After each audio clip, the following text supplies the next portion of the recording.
life. You make me feel like it's summertime. Yeah. Do you wanna take a ride? It's summertime, I feel the vibe. Do you wanna get high? Take me for a ride. Yeah. It's summertime, I feel the vibe. Do you wanna get high? Take me for a ride. Do you wanna get high? It's summertime. Do you wanna take me for a ride? It's summertime. Are we gonna chill this summer? Do you wanna chill with a baller? Are we gonna hit the beach tomorrow? Do you wanna hit the marijuana? I know she wants me, I'm on the come up. She my wifey, this summer we fucking often. Pussy singing, she riding, I'm grabbing. Explosion, what a moment. Then we fucking some more, then we smoking some more.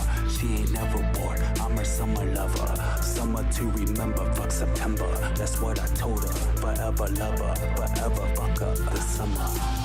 You got that vibe that I can't deny. You make me wanna live my life.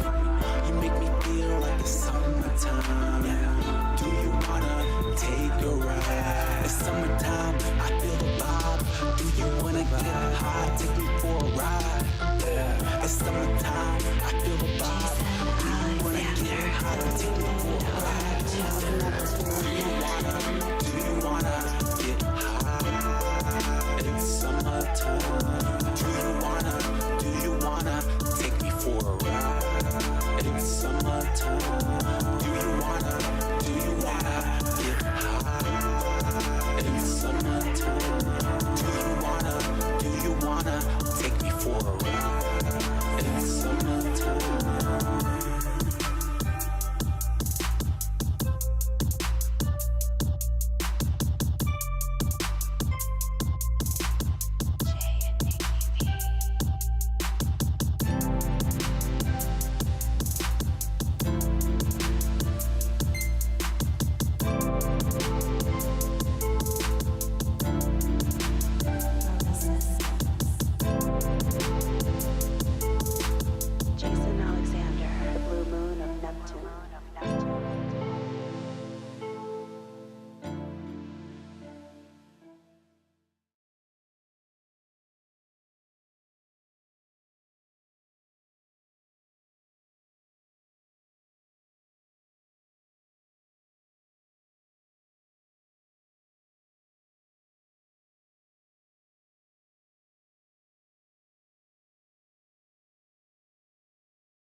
love again.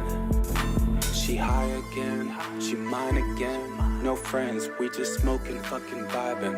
It's nothing, she's something. When she let go, she glow like the blue moon. Weed pussy got me in love. I'll be coming soon, got me turned up. It's just us, not just lust. I think we on the cusp of love. I think it's time to roll another blunt. She kissed me when I roll up. She licked me when I lick the swisher. I light up, I shotgun her. We high again, we high again. Why don't we just love again and love again? We high again, we high again. Why don't we just love again and love again?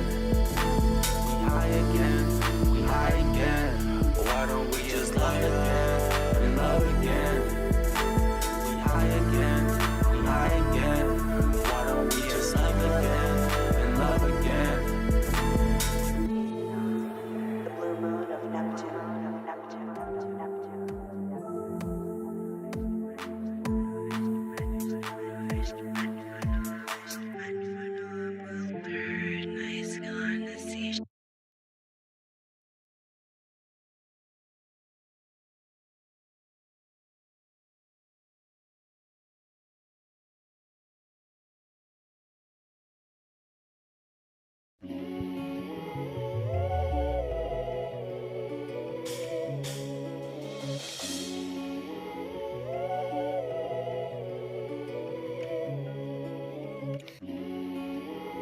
I go by the name of Note Zona, and these are the ugliest things.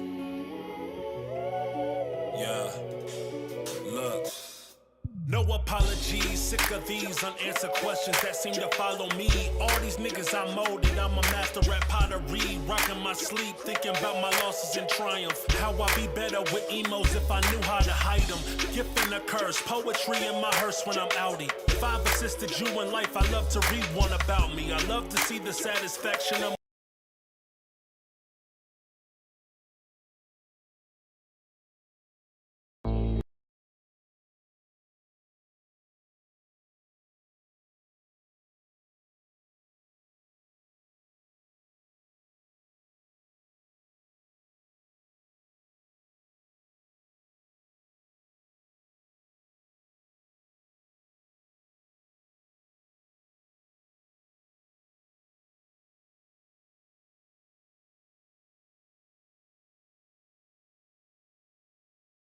It's been a long year, and I mean I'm in a great place.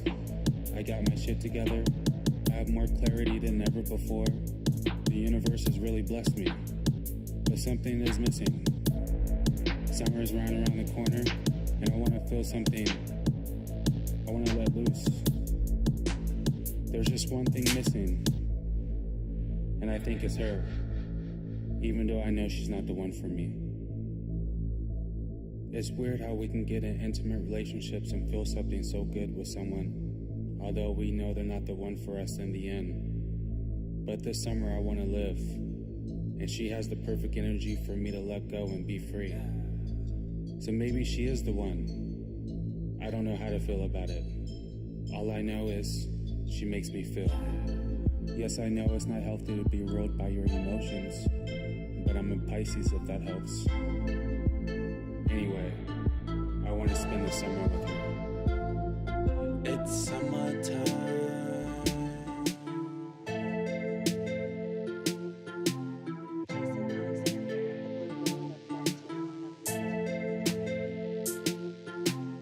I think I'm going to text her.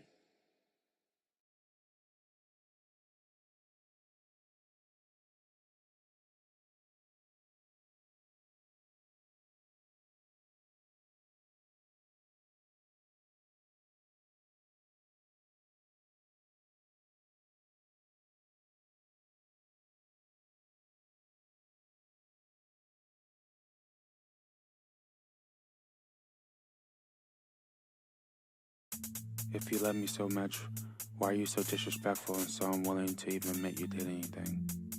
I mean, you say I'm your everything, but you play these mind games just to knock me off balance, just to get a rise out of me.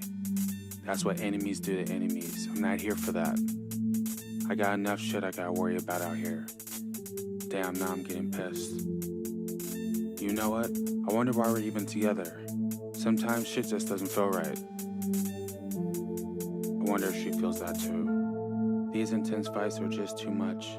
I'm just trying to vibe out and enjoy our time together. No one wants to talk about shit that happened 5 months ago. Please, can we just enjoy our time while we have it? Look around, we're blessed. We have our lives, and we're free to do whatever. And we chose to spend that time together. Why don't we use that time wisely and feed off positive energy instead of negative? Here, I got you. Let me roll as one. So we can connect through higher dimensions and catch new frequencies. Yeah, cool, let's do it. Paper or blunt? Cool, I want a blunt too. See? We're in sync already. Yeah, you feel it? Me too. Come here.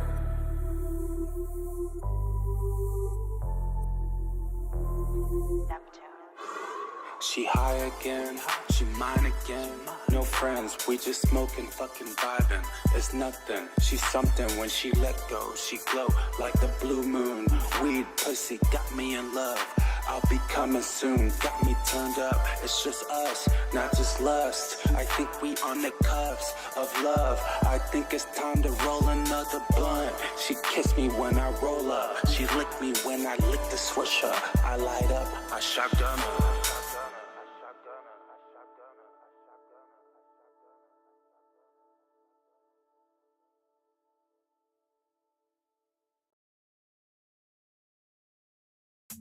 If you love me so much, why are you?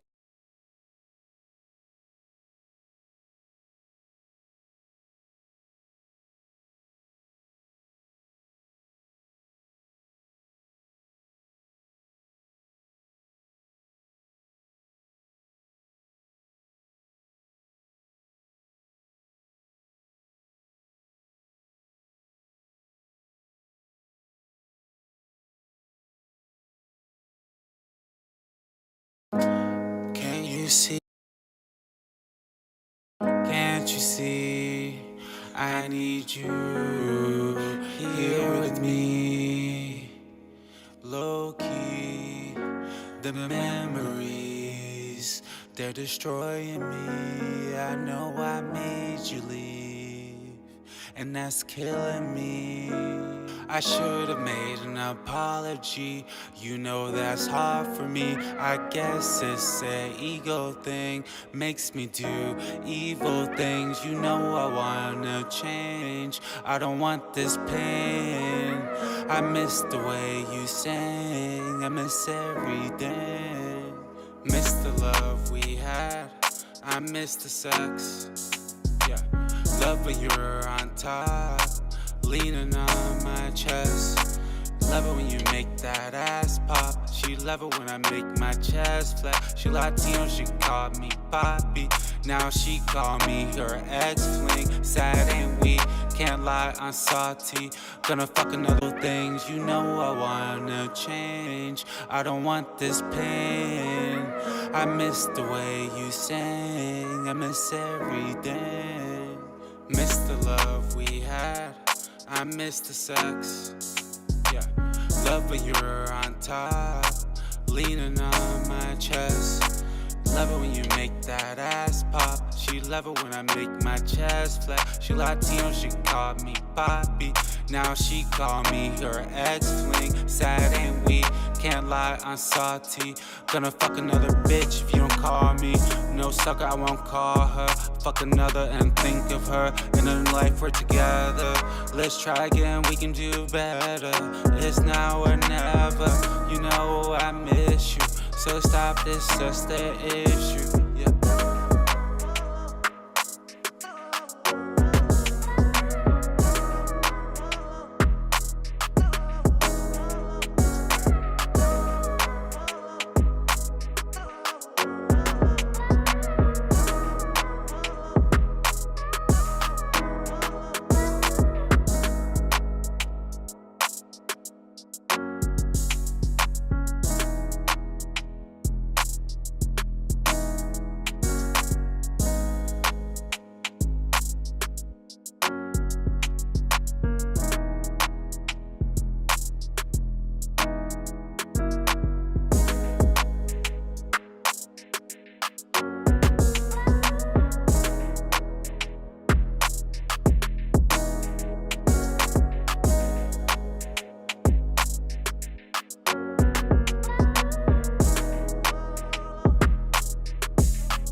I love that song. I'm going to run that back. Then we're going to get started.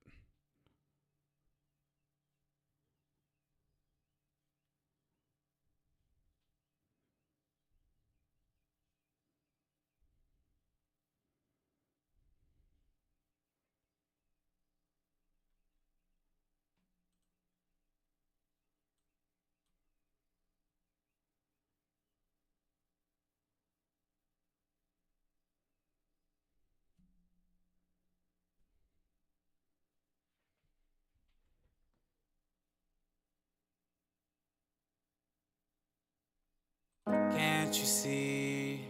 I need you here with me.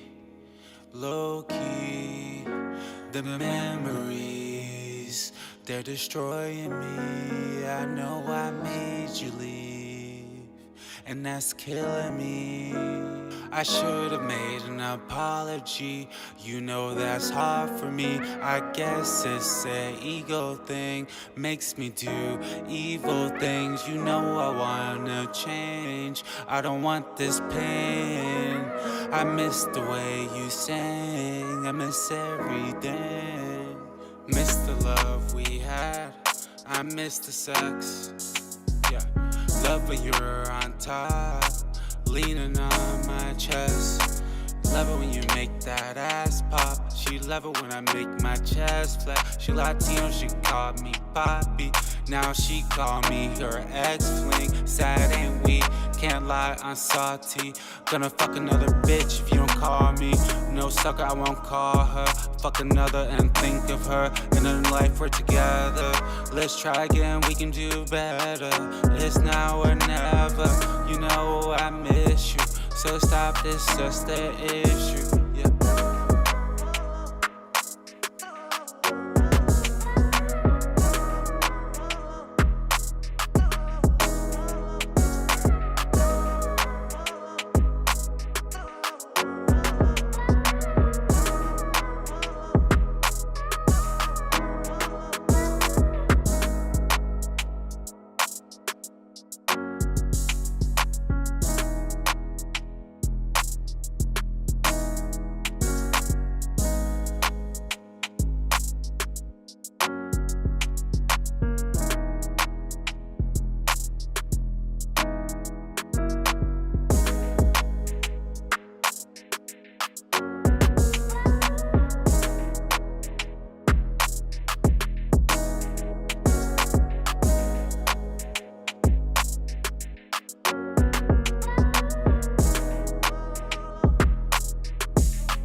Hello, hello, hello. What's up, guys?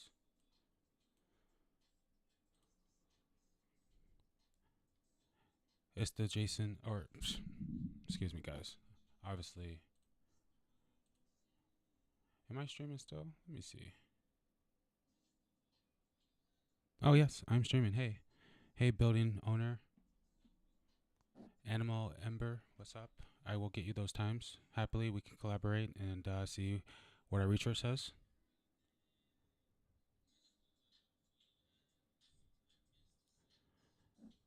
So, what's up, guys? My name is Jason Alexander, the Blue Moon of Neptune, here to help you navigate through the illusions of life. This show is called The Market Moon Lord, where we help use the stars to, where we merge the stars, where we merge the matrix with the stars.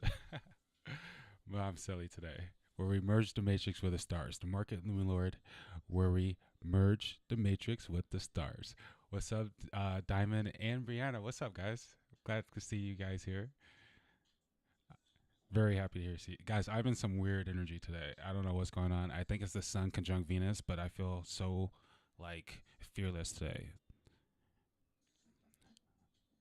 I mean, I feel fearless most of the time, but today I feel like a freedom, a fearlessness. I don't know. It's crazy. It's the Sun conjunct Venus right now in Aries, the sign of war, passion, taking action. I'm just like in that energy of just going, that Aries energy. Swag, feeling it.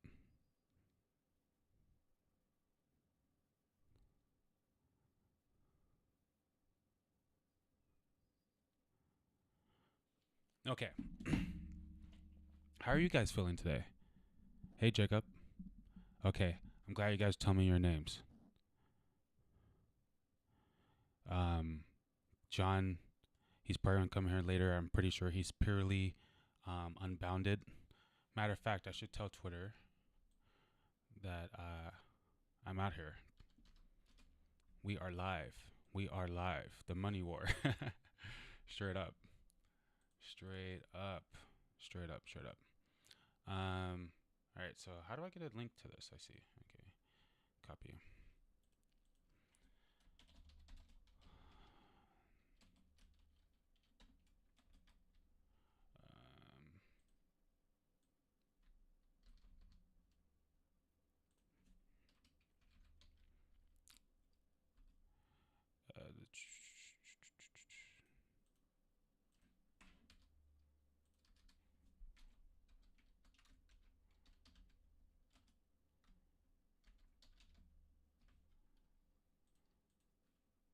Get those hashtags in there. Oh, Brianna, I saw your comment on the thing.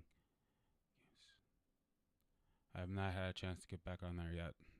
But yes, that is so true. Like, yeah, like with Aries energy, it's just you need a certain balance between that aggression side and that passive side. It has to be like a perfect touch.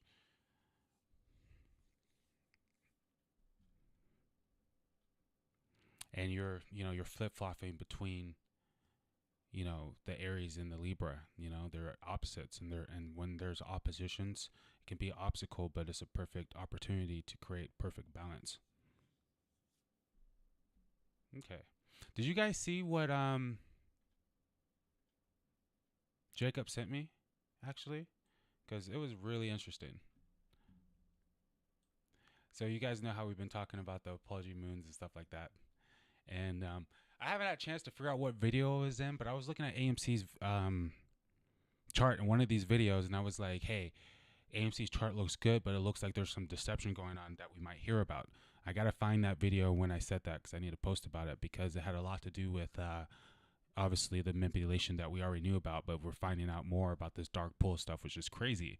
But what Jacob pointed out to me today was Citadel, which is one of the biggest players on the manipulation on this whole entire situation and shorting these stocks, trying to drive them to the ground and whatnot.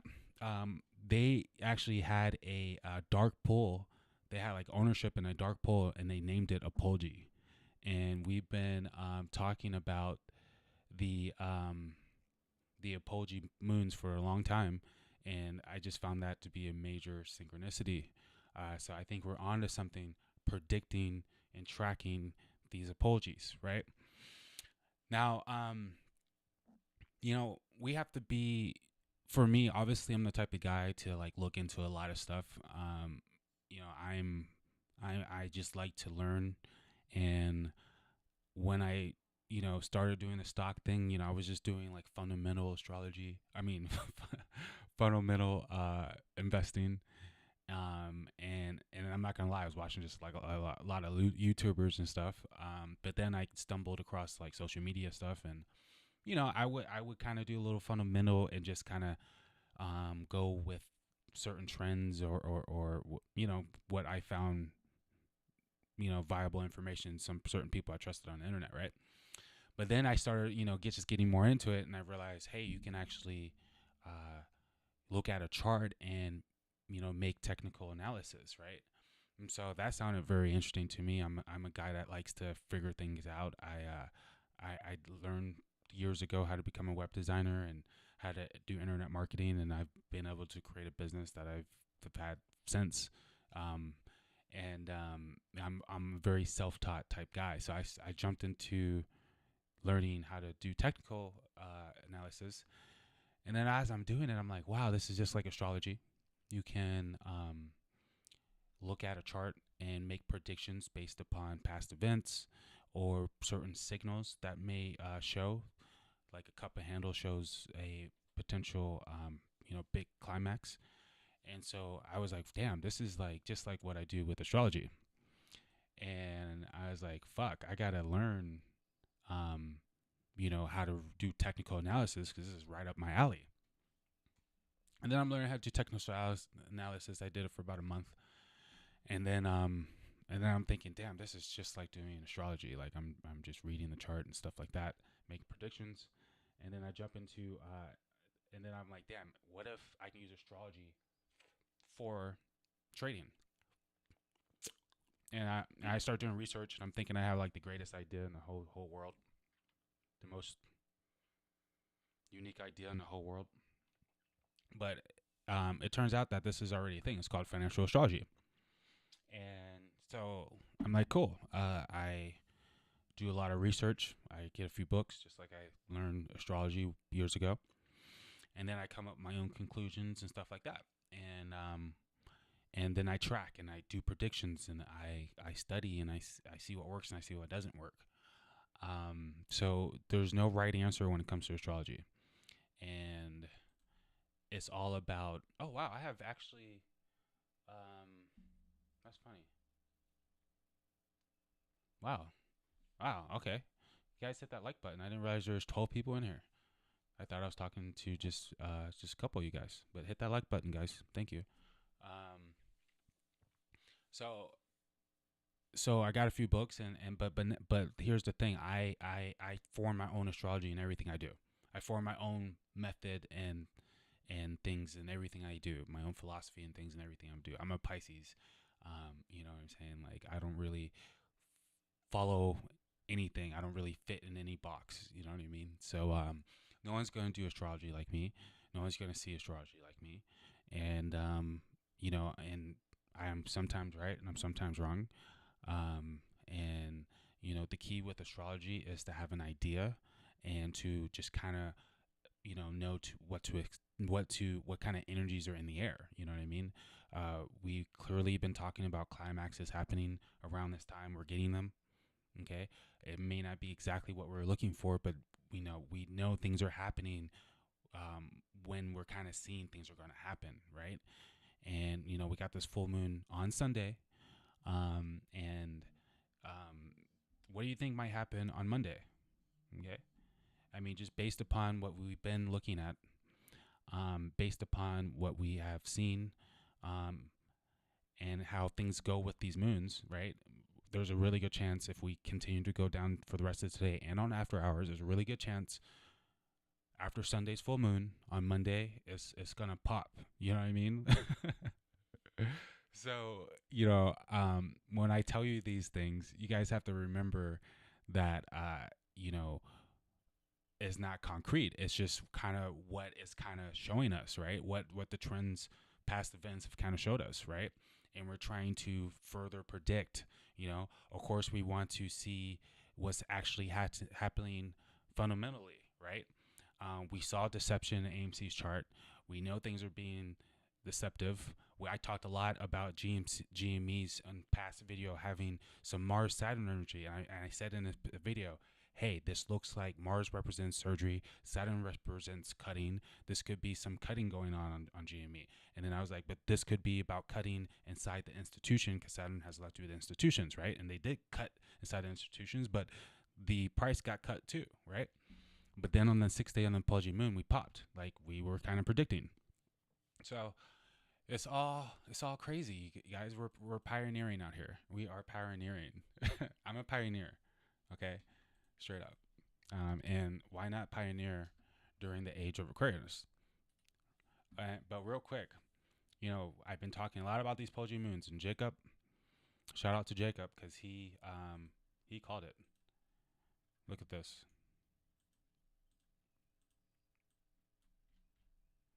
Yeah. Okay, Citadel Securities previously owned a dark pool called Apogee. Like, what the hell? That's a synchronicity, guys. If that's not a synchronicity, I don't know what is. Okay? I'm over here. I'm the only one talking about Apogee moons and things hitting it and it affecting GME and AMC. And how the hell do they have a dark pool? Did you guys even know what a Apogee moon was? Because I know I didn't know what a Apogee moon was until I started researching about astrology. I've researched endlessly about astrology. Never once did I read anything about a Apogee moon. I do some research on some financial astrology, and I read Apogee moons can reverse things in the stock market. And look, one of the biggest stock market traders or hedge funds has a dark pool named Apogee. That's cray. I mean, that's cray. Like, if we can't see that we're onto something, I don't know. I mean, wow, synchronicity. Okay.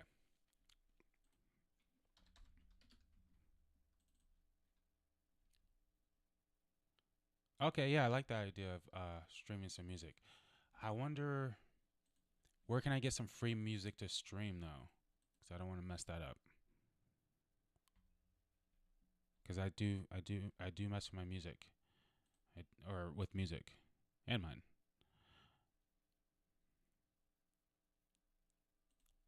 Okay, let me read these comments. Hey, Liberty. Thank you for the idea. Yes, this is a money war.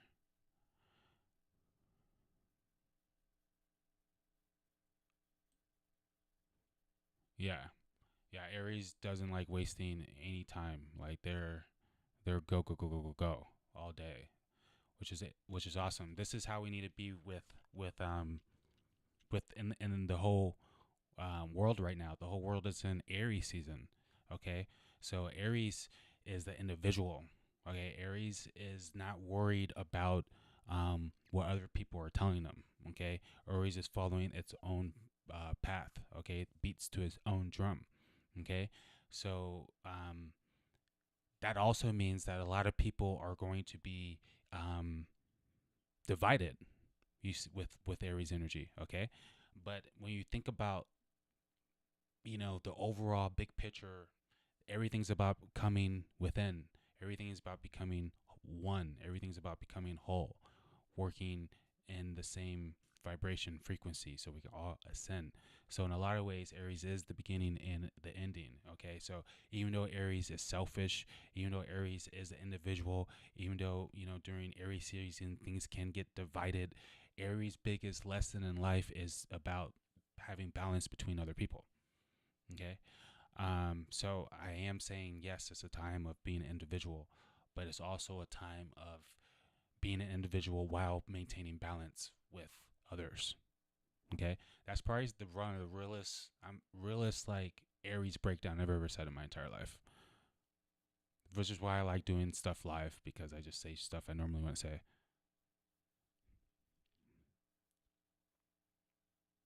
But yeah, everyone has to own their individuality. All right, the sun is exalted right now. So what you feel about yourself, what you think you should be right now, how you see yourself is what you should be doing.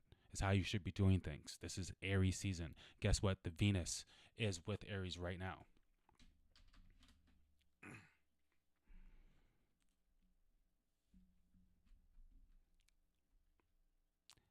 All right, look at this. Venus and the sun are together. Okay, Venus is debilitated, or it falls in Aries, meaning it doesn't want to be here, but it's with the sun is very powerful. Okay, Venus doesn't want to be here because it wants to be about other people, and here it has to be about itself. Okay, so this is a really good time for everyone to just be in tune with who they are and being true to who they are. Okay, that's key. That's facts. But also maintaining balance. Don't be overly selfish. Also listen to other people, because just like you're really in tune with how you see things, how you want things, how you see your life, how you see yourself, they are too. So you have to listen. The Aries have to learn to listen.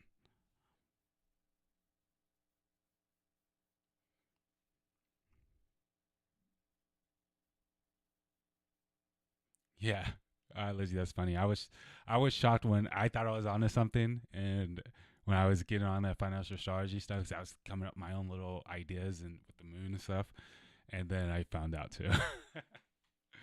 Animal Embers. I think this is the first time you're. Oh, I got you the time. Thank you. I'm about to pull up the chart, so you'll see.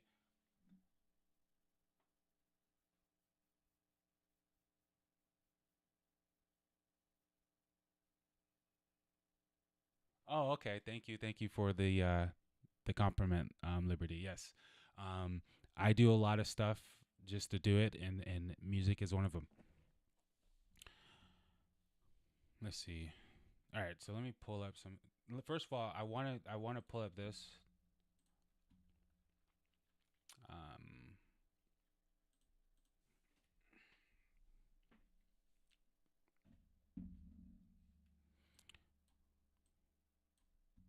okay, so we are on that 6th day.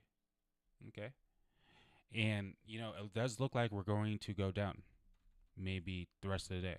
Okay, but remember, I said I'm looking for bigger candles. Okay, um, so this was our big candle, and now they're going to be small again. Okay, and so I think we're going to get our next climaxes during obviously the full moon. Okay, the full moon is on Sunday, and that full moon looks actually very good for GME. I'm gonna break down an obvious reason why later on, but that full moon looks really good for GME. I'm gonna say that right now, based upon this full moon. Okay. Oh, we're looking at AMC right now. But either way, the GME full moon looks great. I haven't looked at AMC's full moon yet.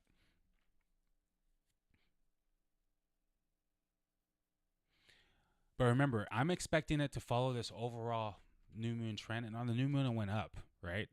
So I mean, if I did see it go up today, still I wouldn't be surprised because it went up on the new moon and it follows the trend. However, GME went down on the new moon.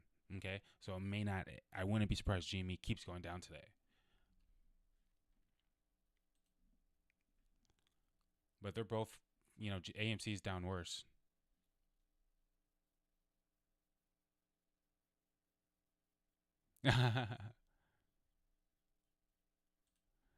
Hilarious. Yeah, I need to get. Are you? Hold on.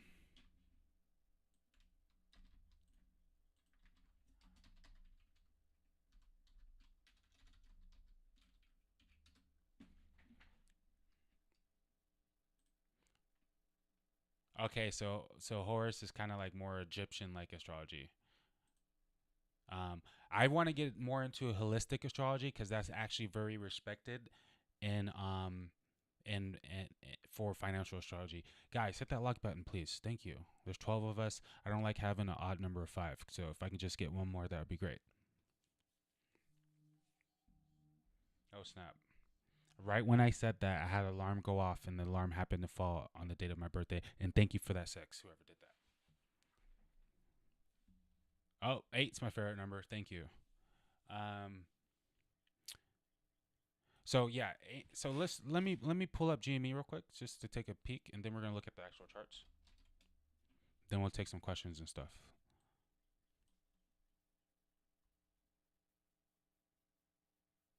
Yeah, I'm definitely holding. I agree with Joey. There's like I said on my Twitter the other day, there's no point of selling at selling now. And guys, seriously, long term, GME looks extremely bullish, and as long as there's no crazy pandemic stuff happening with AMC, that's only going up too. I mean, that's kind of obvious. I don't need astrology for that.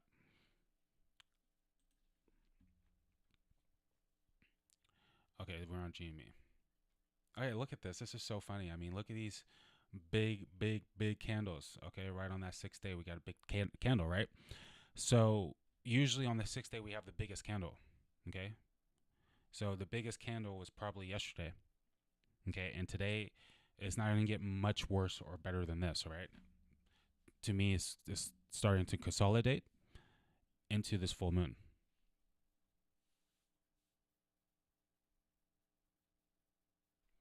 Now I have to mention, right? Just food for thought, because I'm just thinking out loud.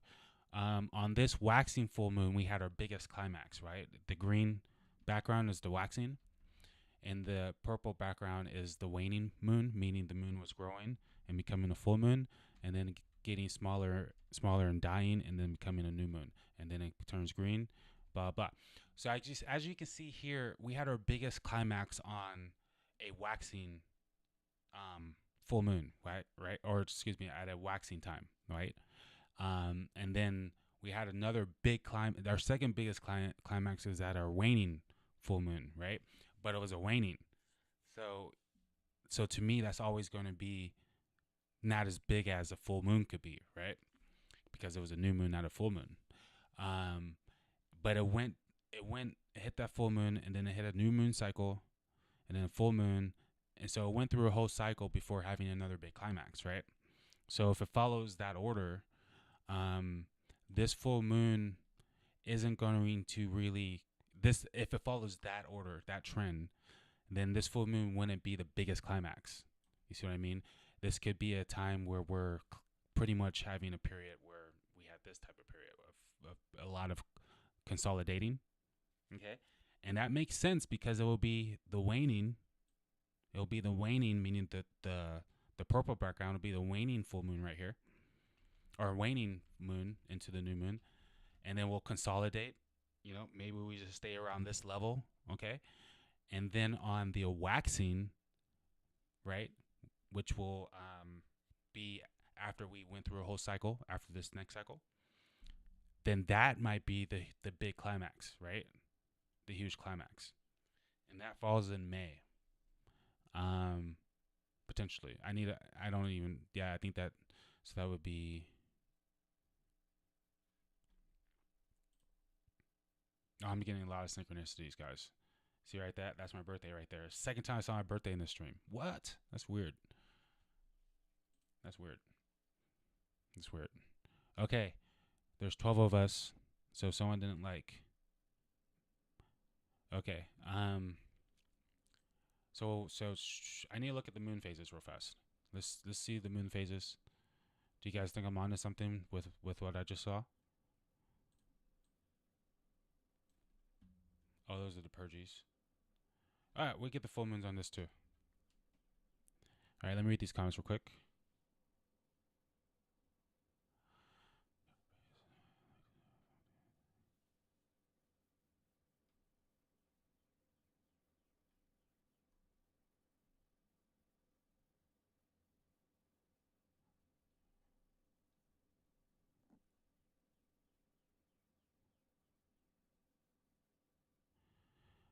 Hey Tiffany, glad to see you here. Brianna,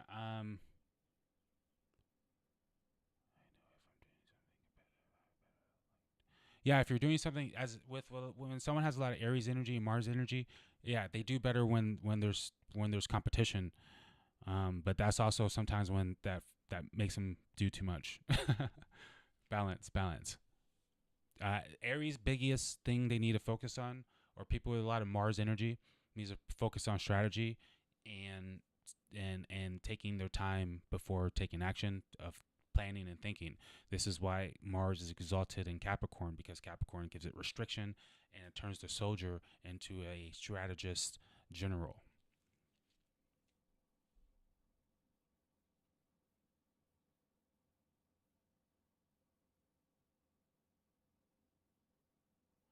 Okay, Lizzie, I will definitely look into whoever's talking about this stuff on financial astrology. In fact, tell him to hit me up. We need the financial astrologers on YouTube need to collaborate ASAP.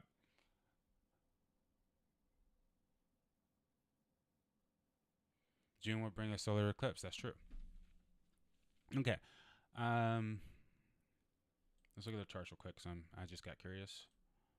Oops.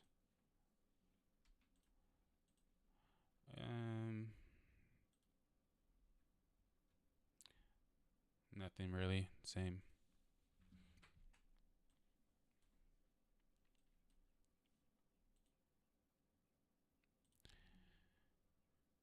Okay. So we're about to have a full moon. and that is March 28th. And then we go through a new cycle, right? And we could have a big climax during this cycle, but if it follows the order we just spoke about, then we're gonna kind of have little It's going to be more like a consolidation period, and then around May 11th, that's when potentially the fun will really begin, and then climax on the round of May 26th. So I want to look at May 26th chart. That's the date I want to look at right now. It's calling to me.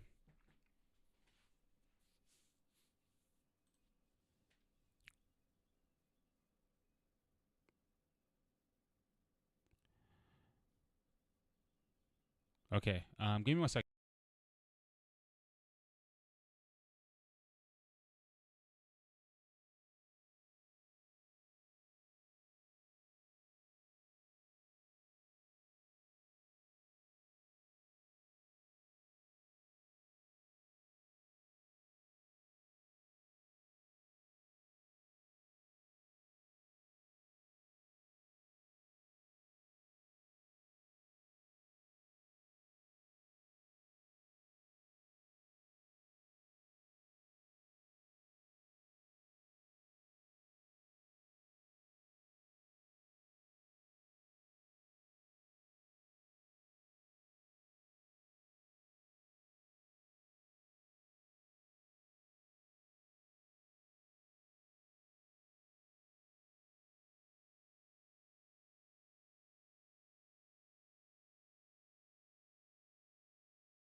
My apologies.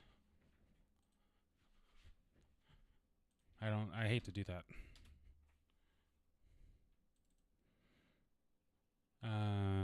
Okay, so I'm so sorry. Who was it? Animal. Here you go. Here's the dates. This is IPO dates. Is that what you wanted? IPO dates? These are not birth charts. So guys, just so everyone's aware, I'm not looking at the birth charts of AMC and GME. I'm looking at their IPO dates of the stock.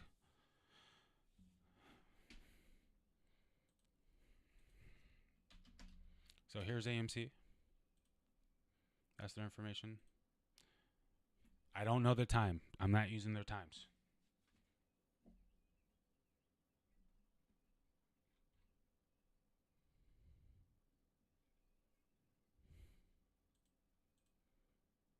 Is Animal Ember still in here? And Lizzie, are those other astrologers? Are those other astrologers using IPO dates or looking at their actual astrology? No, because sometimes Brianna, I feel you on that, and typically it would work, but there's like a 10-15% chance that it wouldn't, right? I remember the other day when DoorDash IPO'd and they didn't hit the stock market. The stock didn't go active until like 2:00, or like I know it was later in the day. It wasn't at 9:30 a.m. So yeah, it's really it can be a big mistake to use a time that you're not sure of. So because then you're using the house systems that are potentially wrong. So yeah, I just look at the planetary alignments unless I'm absolutely sure.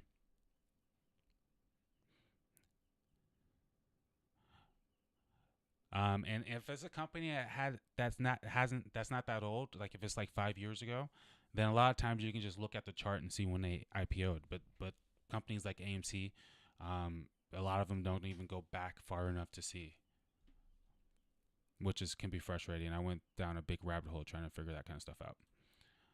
What chart? We're looking at GME actually a second ago. If anyone's new, hit the like button. Thank you. I'm just trying to be a YouTuber, guys. I don't really, I'm chilling.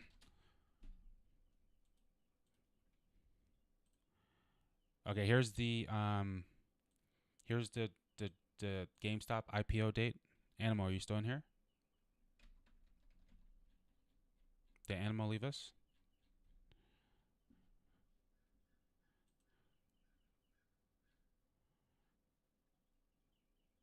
I was sad to see her go because she's into, or we're all into astrology, but she seemed to be an astrologer, and I was curious what she was going to see. Okay, so we're going to go to what date, guys? What date? May 26th?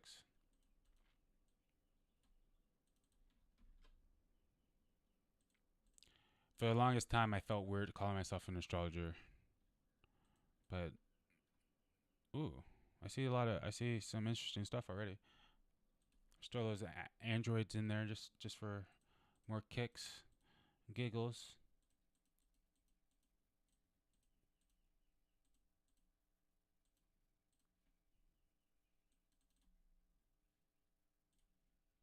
Ooh, nice little pop right there. How many times left? 35 minutes. That's cool.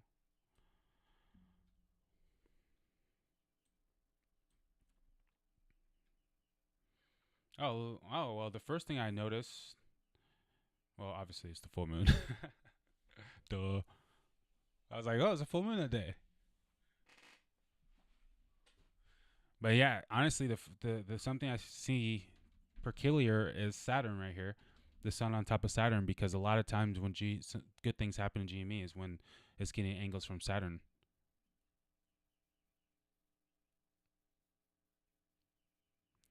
So sun's conjunct Saturn on a full moon. I like that. That has a lot to do about authority, and that can be change of reputation. Saturn's structure, and sun is authority, reputation. And the full moon is actually loose conjunction to Pluto, which can show, to me, this looks like a transformation of some sort for the reputation of the company right off the rip. Moon square the moon.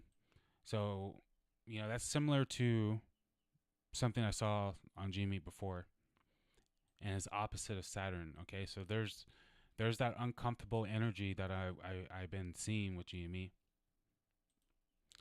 But when I saw it the first time, I'm just saying within the whole situation, I mean, there's a lot of things uncomfortable about it. You know what I mean? On both sides, the winning side, the losing side, the company itself. So that's a hard thing to speak on, but it is a 0 degree square on the full moon, and a square is typically, some type of tension. Okay, and full moon is some type of release. So that definitely kind of to me shows some type of release energy happening. Whether it's the stock finally getting freed, that could definitely be the case, right? Or vice versa. Now, the sextile to Neptune is good for GME because GME is a very Neptunian business. I mean, Neptune's about going to different dimensions, escaping reality, video games. And opposition to Saturn is an opportunity, and the sun's right there too. Okay, so I'm not going to look at that as bad either. Curious to see what these Mars are doing. All right, so we do have a square with the Mars, which I don't like. Mars square Mars, though, I don't mind.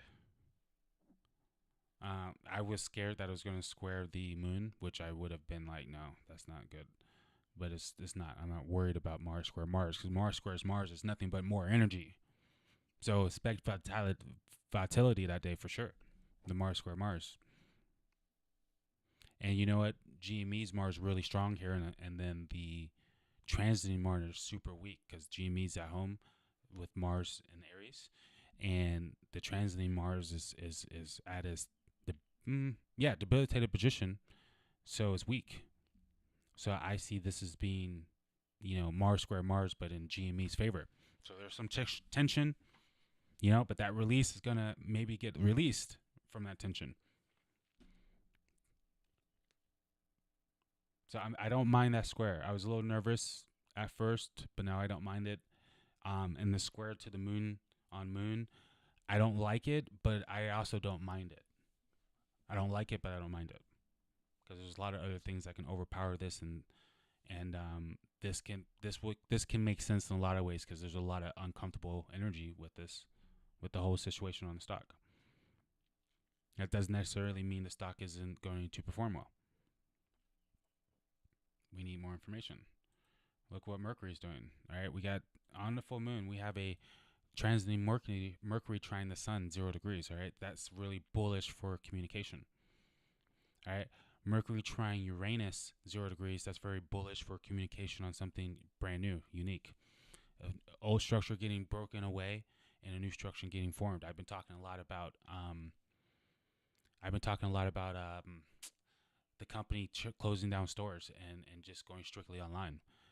So they've already been closing down stores. They've been saying that, but I wouldn't be surprised if one day they're just like, we're going to be 100% online. I'm also thinking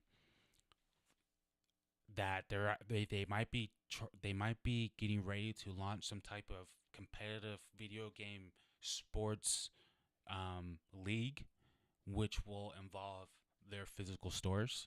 I'm thinking that might be something that they have in mind, where becoming a professional video gamer may be actually a thing now through this whole GME thing. Okay, I see that happening with this as well. So I'm expecting really good news, really crazy news that's going to travel hard, fast, because it's in Gemini. That's going to move that stock on around that May 26th full moon, a few days before, after, or of.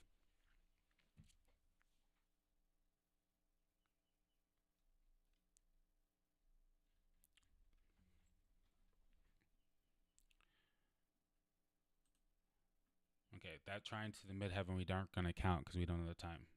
But that GME, the Venus is conjunct that translating Mercury, so that's also very bullish energy.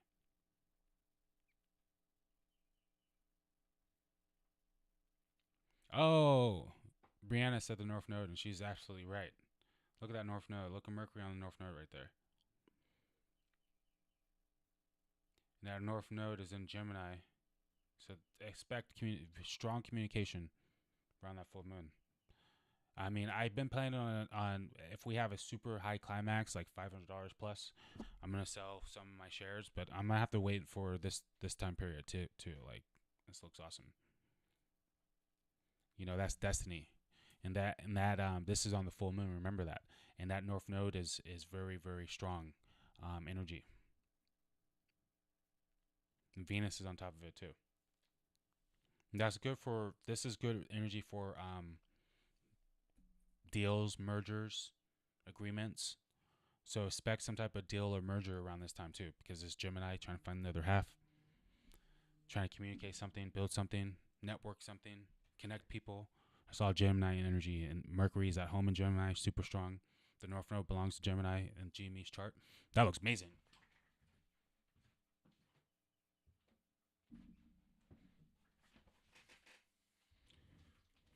Hey, and you know what, guys? I had a feeling that, if the hedge funds and stuff were going to try something, today would be a good day to try it, because it's a full moon where emotions are high, and where people are more likely to let go because full moons release things.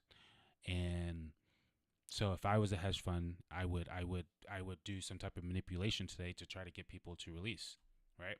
Because especially on a Friday, because people don't want to hold over the weekend and whatnot.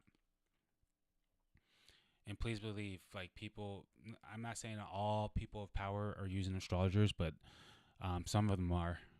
And remember what I said at the beginning of this video that Jacob pointed out. The Ascendedale actually had a company for the dark pool named Apology,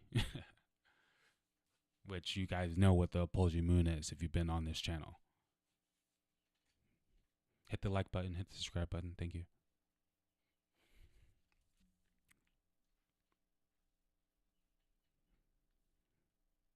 So for me, like I'm never with something this big, you know, I'm willing to sell on a full moon. Okay, like I think anyone can tell that this is far from over. So why would we choose a full moon to sell? You know what I mean? Jacob Morning has an old quote about astrology. Tell me, I'm curious. I know it's gonna be funny. I wonder if GME brings forth some kind of tech that changes communication through the stock chart and not necessarily company, but the North Node is about getting, to get activated.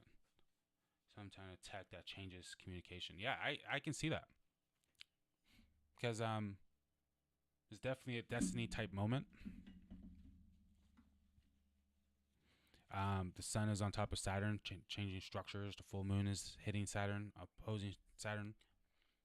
I haven't even finished breaking this down, but let's finish breaking some of this down. Look at this. Oh, it's over. Look at that. Guys, look at that. And guys, if you know what I've been saying about GME's Pisces, Venus and Pisces, okay? If you know what I've been saying about this guy right here, all right? Who can tell me what I've been saying about GME, GME's Venus? Can anyone name what I've been saying about this? GME's Venus? This is right here. Okay, so GME's Venus is in Pisces, and Venus is exalted in Pisces. Venus is about indulging, enjoying life, harmony, having fun. Pisces is about escaping reality. So when Venus goes in Pisces, it's perfect for video games, right? And GME's Venus was in Pisces, so it's exalted. It's exalted, meaning Venus performs best, and Venus also rules money in astrology. Okay, you need money for abundance. Venus also rules relationships. You need relationships for money. Okay, Venus rules beauty and aesthetics, so it's all about money. It has a lot to do with money. Venus actually rules money in astrology. And guess what? Jupiter is about expansion. Ooh, that's bullish energy. That's bullish energy. Yeah, so May 26th full moon, 0 degree on top of GME's Saturn. That's powerful. Venus Saturn conjunction right on top of GME's North Node. That's destiny powerful. Sun on Saturn like this on a full moon. With Juno. Look at Juno, planet of marriage, on top of Pluto. That's change of reputation. That's transformation. Okay, we haven't even finished looking, but all this is extremely bullish. All right, so we do have 2 retrogrades at this time. And honestly, this just makes things more powerful. These retrogrades make things more powerful. In fact, I wonder if something was retrograde during the last one. I'm going to look on my other screen real quick. That was in... I just went years. That was in January, right? January 26th. Guys, when you think about it, it's only been 2 months. It's like not that much time. All right, nothing was retrograde. All right, so Saturn, let me see where Saturn's retrograding at, because that can be a little no bueno. It's 13 degrees. Ooh, it's not too bad, but it's close. I mean, it's kind of close, but it's not too bad. And yeah, I'm not too worried about that. Because, Saturn can stall things, especially when it's retrograde. But it's not a close conjunction, and it already passed. And I wonder how close it's going to go. I wonder how close it's going to go back to it. Let me just see something real quick. It may make me do this again. Hopefully not. Yeah, because I had it open another screen. Sorry. Jamie.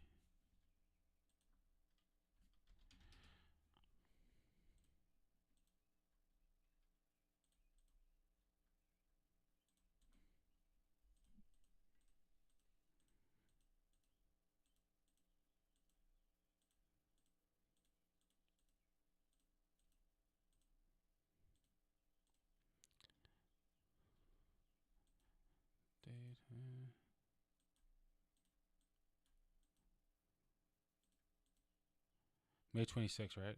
Yeah. Let's see. Millionaires don't use astrology. Billionaires do. Oh, did they say that? Really? Yeah, exactly. Exactly. That's swag. That's fucking swag.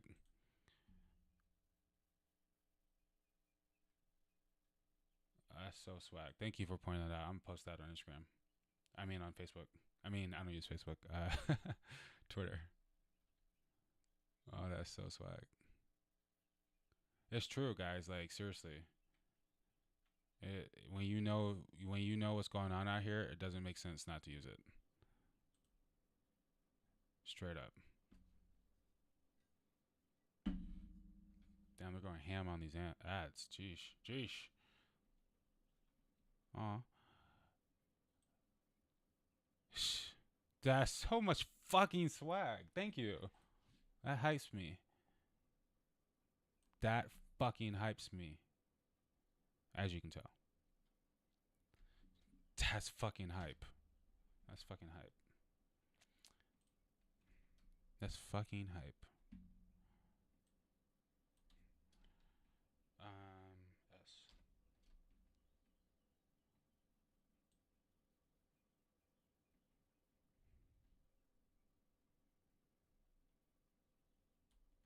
That's so swag.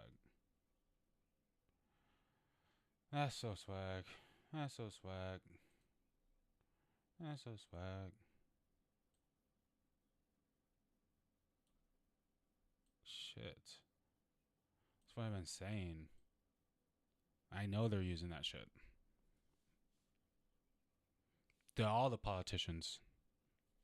They're at least aware of this. They're gathering more information. They just get other people's opinions and they take in what they want to take in. But trust me, they are getting, these people have astrologers.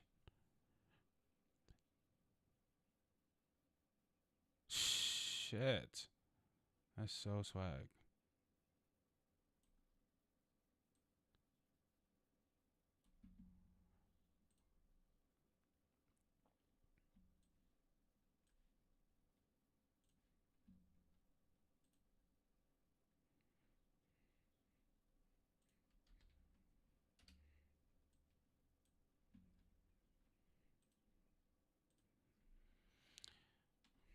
Eventually people are going to get the picture. Like, I'm excited for the future because astrology is just at the still, underground. One day it's going to be more mainstream. And shit, since I've started, it's become way more it's become way more mainstream.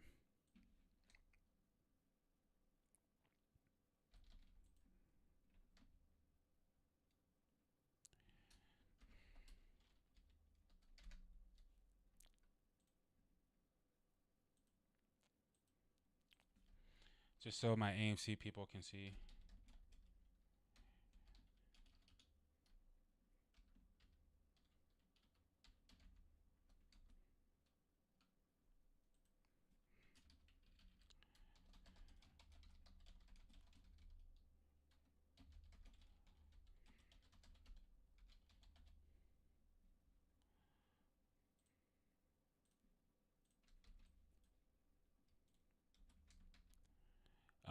Who told me that? I want to shout you out.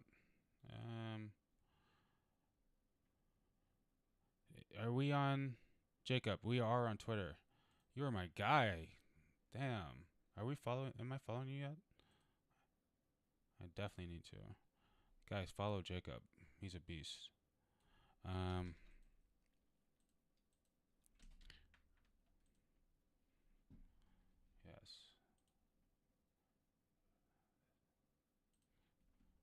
I love that.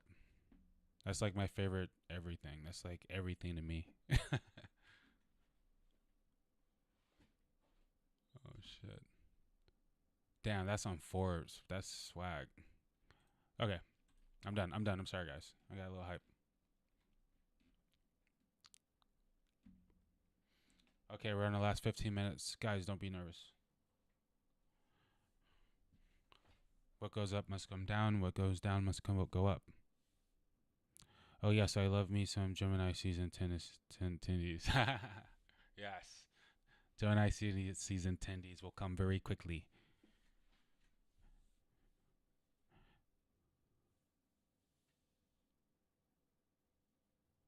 Yes, party for the entire month of June. So swag. I would love it.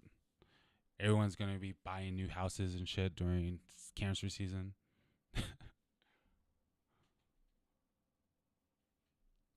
Oh, is Mercury retro? Thank you, Bree. I fucks with you. Oops. I accidentally opened a program I didn't mean to open. Did it open? Yes, it did.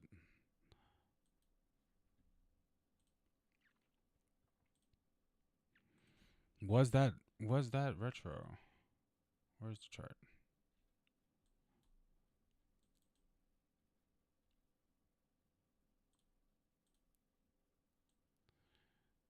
Okay, so on that full moon on the 26th, it's not retrograde, so we're good. But Saturn's retrograde, but uh, not. I mean, it does mean something, but it's not having a tight aspect on that day to anything. So I'm not worried about it for that day too much.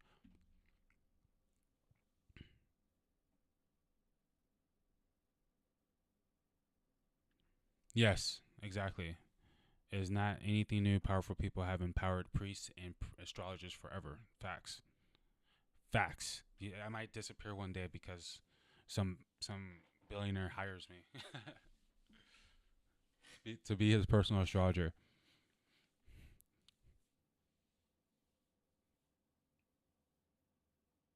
Yes, and the actual royalty family of the UK actually, publicly uses a famous astrologer.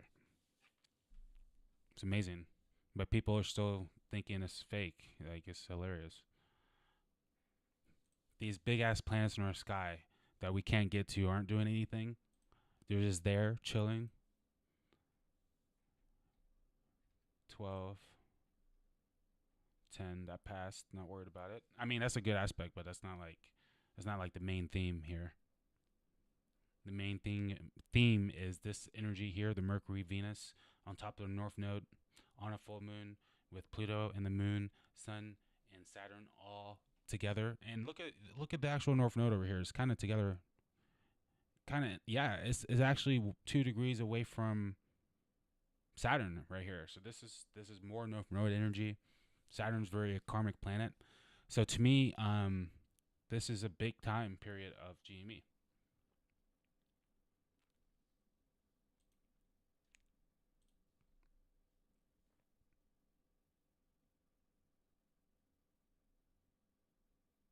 Okay, that looks amazing. The 26 looks really good.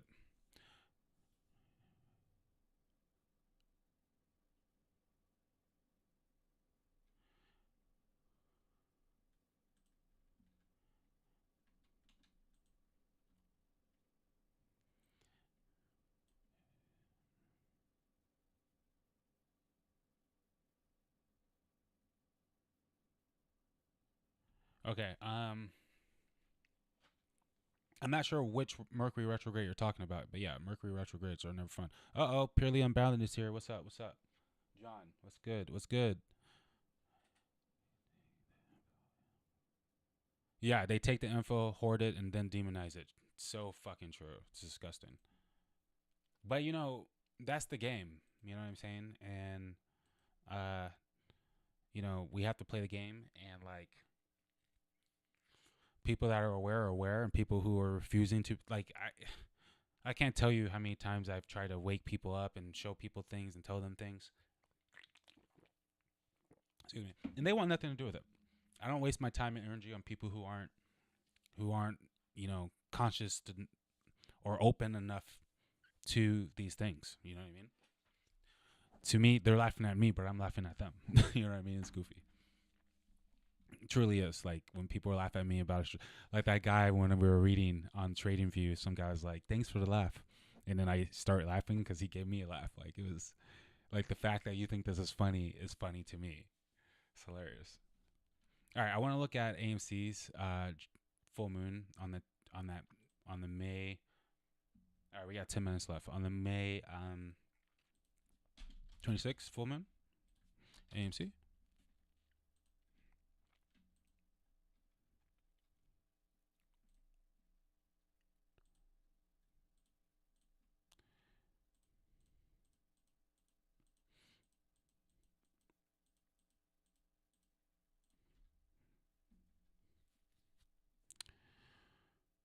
Okay, March 26th. Yeah, guys, it's only been 2 months. I mean, I understand if I gotta hold it a little bit longer. If I gotta hold for 4 months to get the best payday of my life, fine. If I gotta hold all year, I mean, hey, I'll do it if I have to. Okay, so we're on the May 26th full moon for AMC. It'll be interesting if GME can pull off $200, another $20. I'm surprised the guy is red today, but to me, we're just consolidating.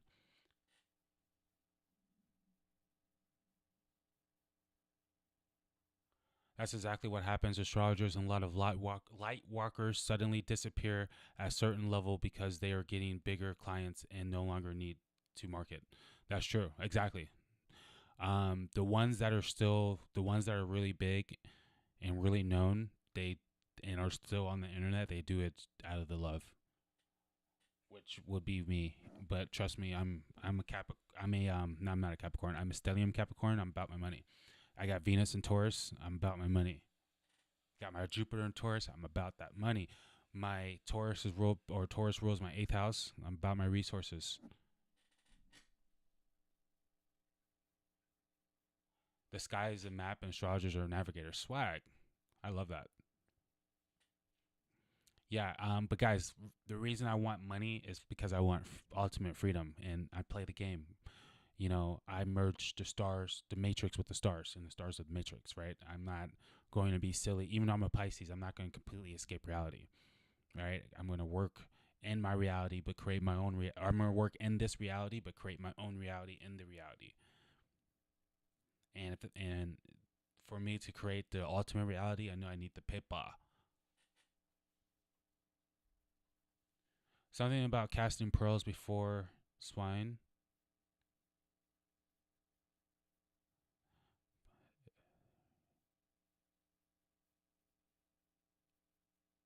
Okay, I did my job. Yeah. What do you mean by casting pearls before swine? That might be a saying or analogy that I'm not getting. Sorry for that, but I do understand the rest of that, and I feel you. That's why I try to help. And you know, some people are not ready. It's happened once or twice where I've kind of taken people in a new conscious, and they weren't ready for it. Fucked up their life.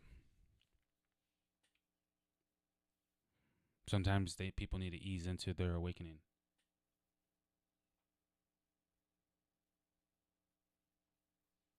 Yeah, exactly. When dark says you get looked at and you're like, you're good. Silly.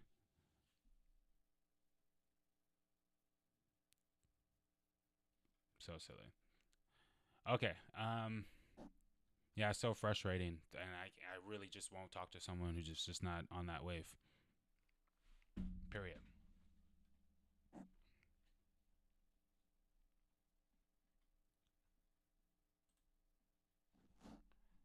Okay, so the full moon is hitting a nice little. Let me go to the exact full moon actually, because it's kind of loose. 5, 10. Yeah, it's 5 degrees loose.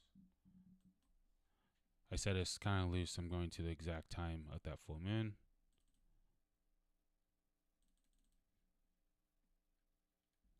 $14. Oh, I went the wrong way.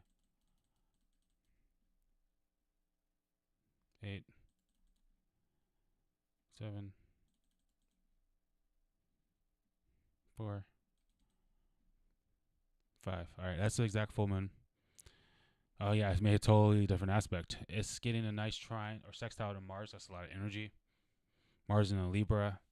That's good for the people, and it's an exact trine to the sun. Wow.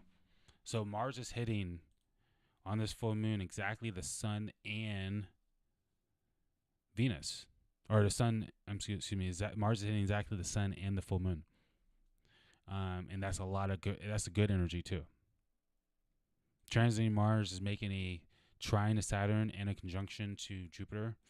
You know, Mars is energy and it's actually making really good aspects. So to me, this is really good, strong energy for buying pressure right off the rip. And it's conjunct Jupiter over here, expansion. So that looks pretty bullish. Juno, planet of agreements, is right on top of Mercury. Kind of loose, but it's there. Mercury is making a square to Neptune, deception. And I saw that we've been seeing the square. Neptune moves really slow, so there's just a lot of deception, period. And as opposite Mercury, as opposite Venus, that's agreements, mergers, money. That's an opportunity. Opposite Venus over here. That same Venus that was on top of GME's North Node is making a opposition to Mercury. 5 minutes left.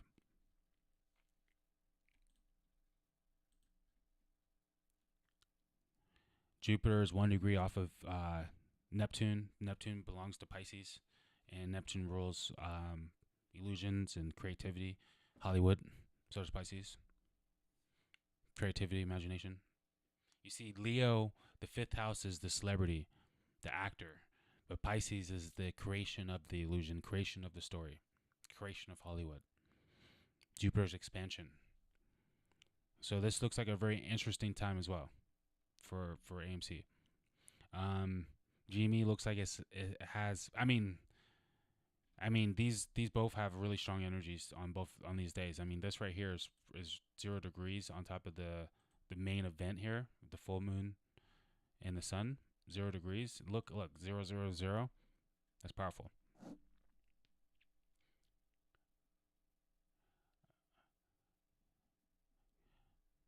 Give not that which is holy unto the dogs, neither cast.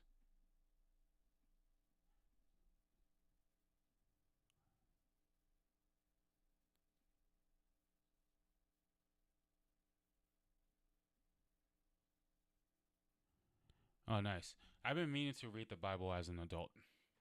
It's interesting. I like it. Just to further expand my consciousness. Reading is a great way to expand your consciousness.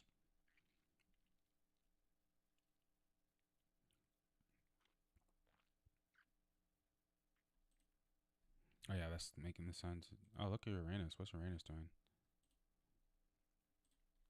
Hitting Jupiter, and it's sextiling the moon, 0 degrees. Yeah, this looks powerful for AMC too. AMC chart looks like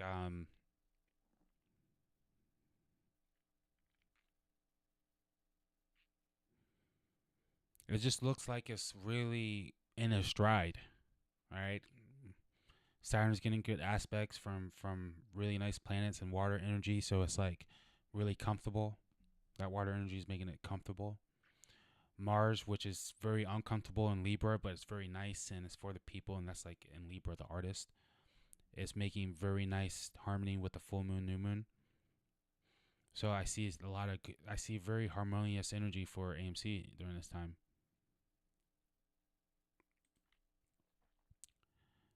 And a touch of deception. But I mean, I see very positive stuff overall. I see AMC just like really just grinding and going forward. If I were to guess exactly what's going to happen, movies. You know, Mars in a Libra sign.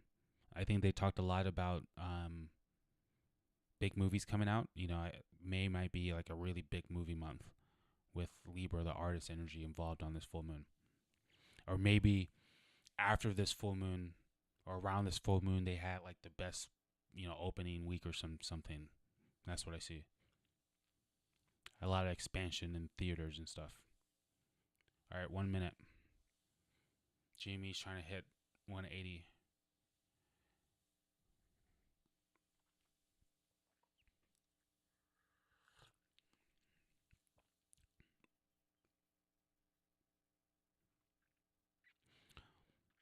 It's basically about having knowledge or insight that can greatly benefit many people, but if they are not,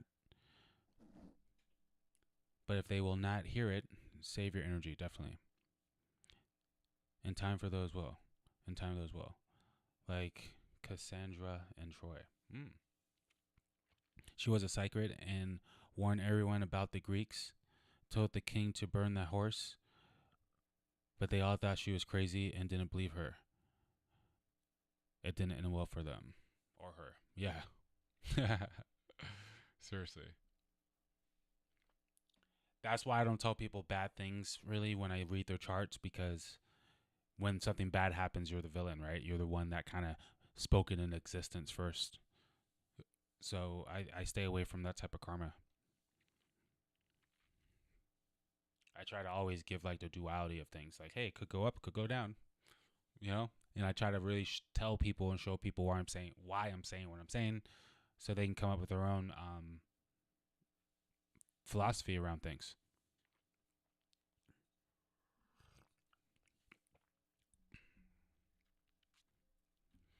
Okay. All right.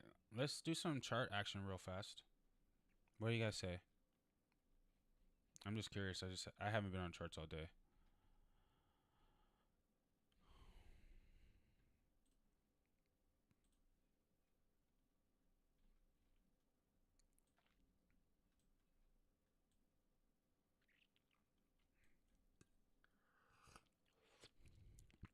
It looks like it's just a typical day. You know, we go up a little bit, we go down, and we consolidate. I like that we're staying above that, double digit number. That's really good.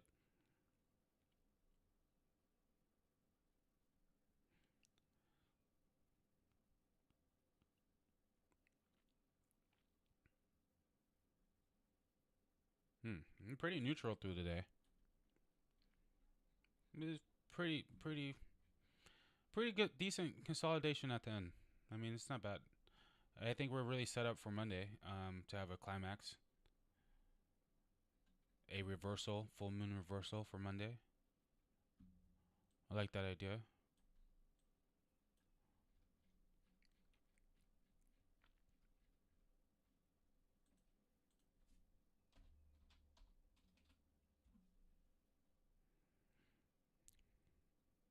Yeah, it looks exactly the same. Definitely like we're staying above 150.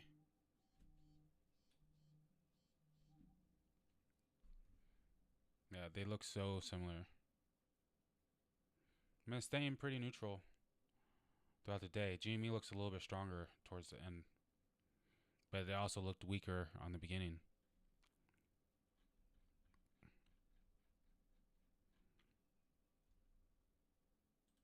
All right, so do you guys have any questions? She was a psych. It basically is about having knowledge. She was, yeah. Does anyone have any questions? I'm kind of just chilling at this point.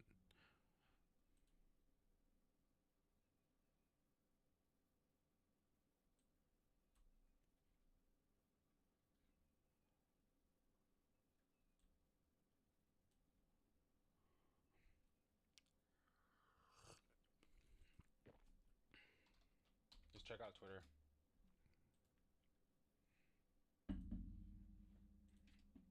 Oops, let's trade and view.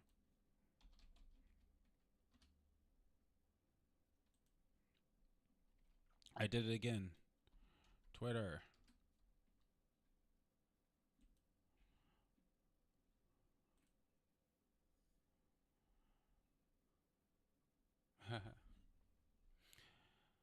Close strong, and close strong, and then close strong.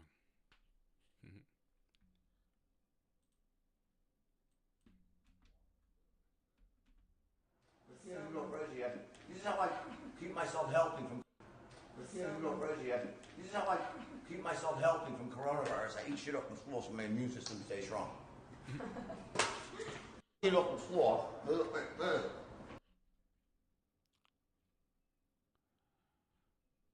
Where's my GME ANC people?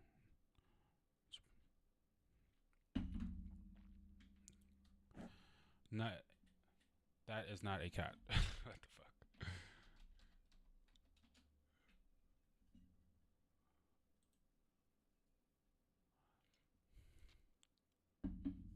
Yeah, keep your head high. Mark has been read all week. Yeah, I'm satisfied where we're at too. I agree with you.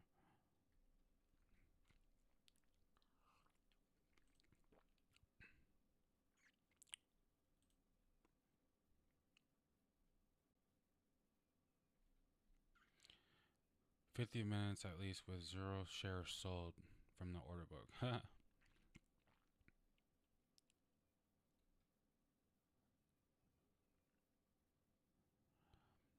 uh, I don't really do numerology as far as like I'm into numbers, but I don't really study numerology. But I'm not opposed to it. I know my number. I'm number 9. What's everyone's numerology number? What app do you suggest? Or are you asking if I have an app that I use? And what are your thoughts on numerology? And I was thinking, guys, to maybe do like a Zoom call sometimes where we can, have an actual conversation. If you guys ever have questions and stuff like that, we can just vibe out on some astrology stuff or whatever.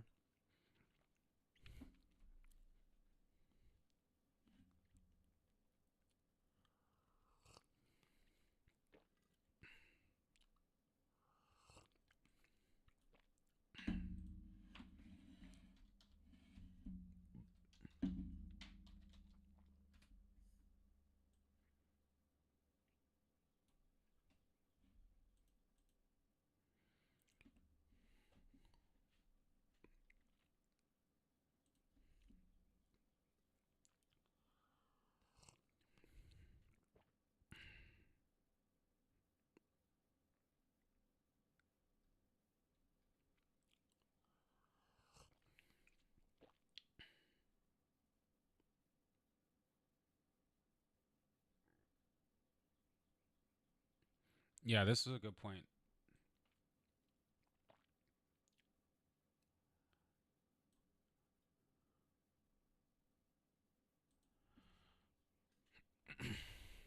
I love the internet. I got the vibe that I can't deny. You make me wanna use. Can't you see? I need you. Sorry if that was loud. Low key, the memories, they're destroying me. I know I made you leave. Life Path 7, And nice. that's killing me. I should have made an apology.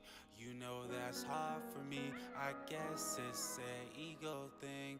Makes me do evil things. You know I wanna change. I don't want this pain. I miss the way you sang. I miss everything. Miss the love we had. I miss the sex. Yeah. Love when You're a you truth were on seeker. top, Personal wisdom. leaning on my I like that. chest. Love it when you make that ass pop. She love it when I make my chest flat. She Latino, she called me Poppy. Now she call me her ex-fling. Sad ain't we? Can't lie, I'm salty. Gonna fuck another bitch if you don't call me. No sucker, I won't call her. Fuck another. And What's your think of numerology, her. guys? In Tell me. life we're together.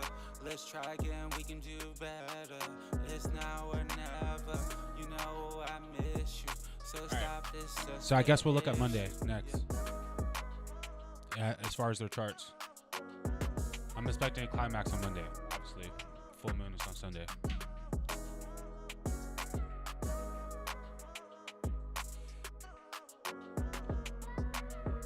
Ooh, 8's my favorite number. I know it means, let me guess. It's going to mean manifestation. I feel exposed. It's going to mean infinite power, because 8 is infinite. I'm only going to read a little snippet, okay? I'm not going to do too much.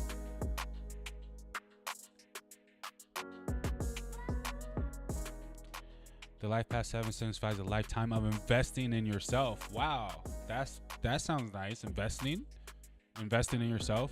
Okay, overcome judgments, Overcome feeling exposed. Uh-oh. Stand between you and your strong ambitions. Wow. Brianna. Did that just happen? You just fell right into your number 8, like hardcore, and the universe is trying to tell you something. I'm only a channeler for the universe to speak to you. You will learn that others can only dominate you if you allow them to, and all the circumstances can change by taking determined action. Wow, this made me want to read my life path. Remember, this has been huge over the last year. Beautiful. I'm glad to hear that. I'm so happy to hear that. We all grow, and it's beautiful.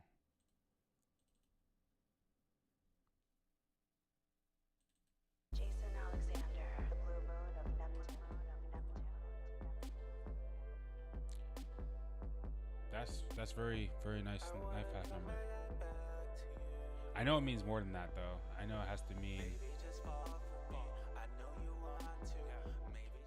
new beginnings, transformations, probably.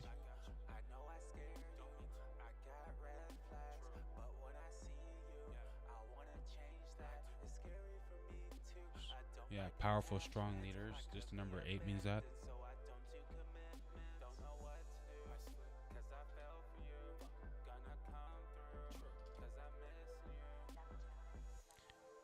Is the music too loud? Is the music too loud? Is it annoying? I'm just gonna play it sometimes.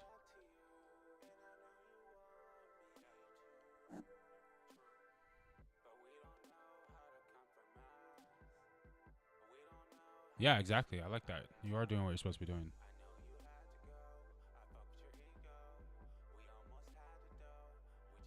I spent some time looking into this because I have Pluto in the 8th in Scorpio. Yeah, that's powerful. I was surprised I didn't talk about that. Oh, I did talk about your Pluto. I said that it may not be taking you over, but maybe it does. I guess I didn't consider it was in the 8th. I mean, Pluto's strong, period. But an 8th house is great for investments. My God, especially in Scorpio. That's like the most perfect situation. Does Scorpio rule your 8th house too?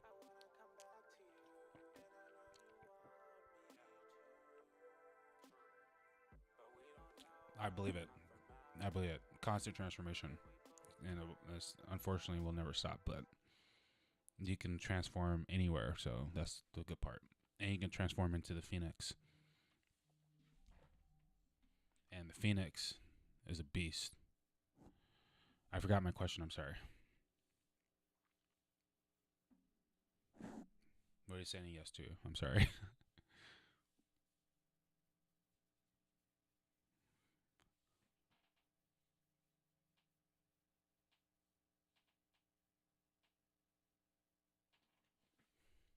Okay, life path 9.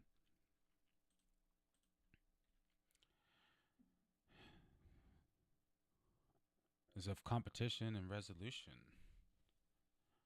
Natural leaders. They assume they are in charge even if they're not. They're humanitarians. A strong sense of compassion and generosity. That sounds like me.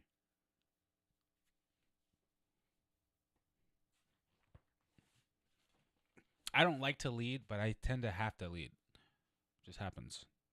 I mean, as I've gotten over, I have, been better with taking the leadership role. But when I was like a younger guy, I would be like, no, don't ask me. Don't put me involved. Don't put me in the middle of it. Blah blah.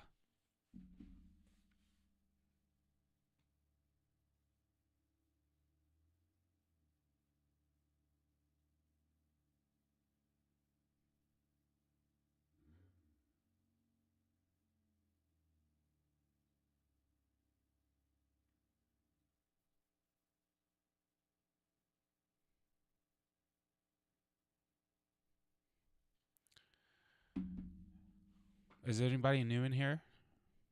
Don't be shy to say hi. I started investing after I dreamed about my grandmother who invested. Wow, That's amazing. That's amazing. Grandma created a trust that is still paying bills for her grandkids. That's amazing.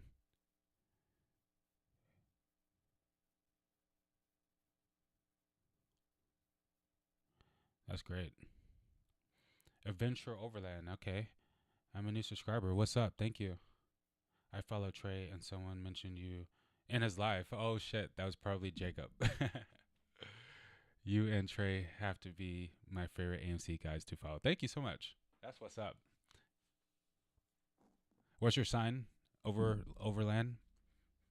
We always give new guys a short little reading, astrology reading, or new people. 9 makes me think of endings and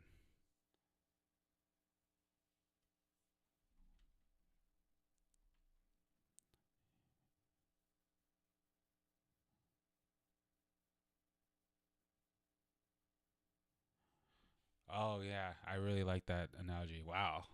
Brianna, thank you. Brianna says that we're number 9 is someone who rather walk at the end of the trail to make sure everyone doesn't get lost. Walks at the end of the trail to make sure everyone in front of him doesn't get lost. So true.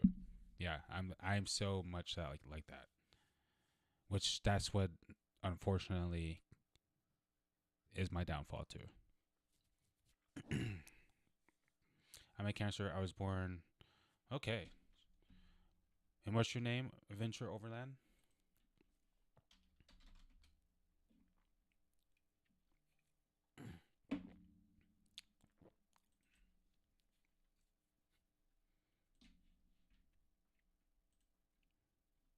Travis. Nice. What's up?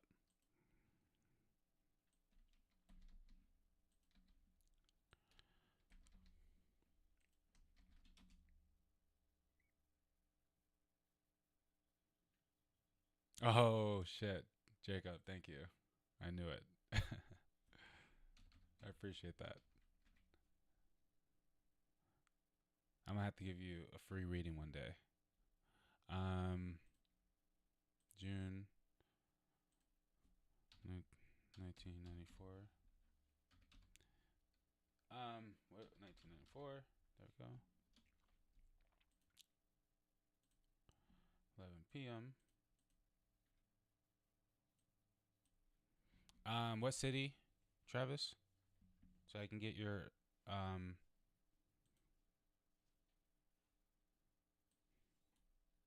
rising sign. What's going on in the charts?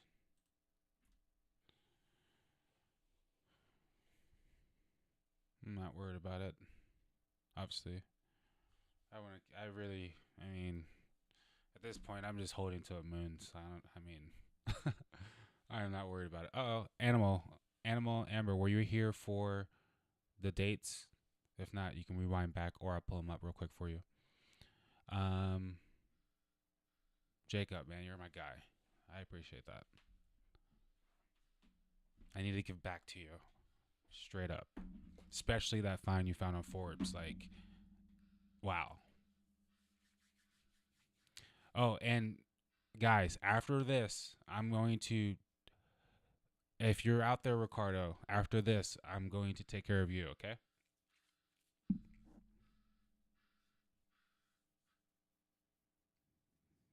Okay, Animal Amber. Thank you.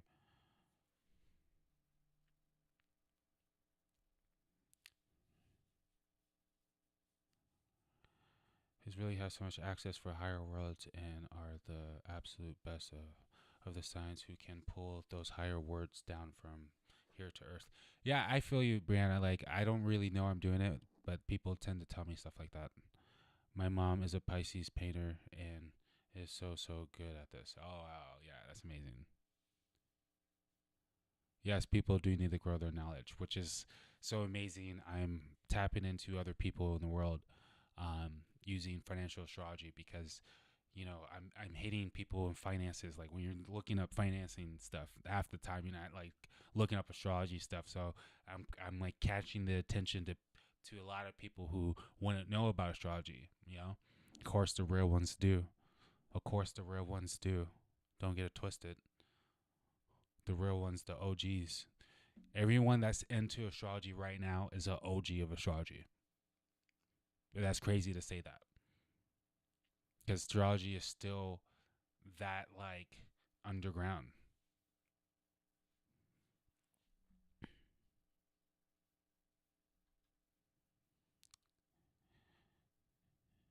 Life Path 9 here too. Oh, nice. Oh, okay. Guys, give me your cities when you tell me the birthday so I can put it in there.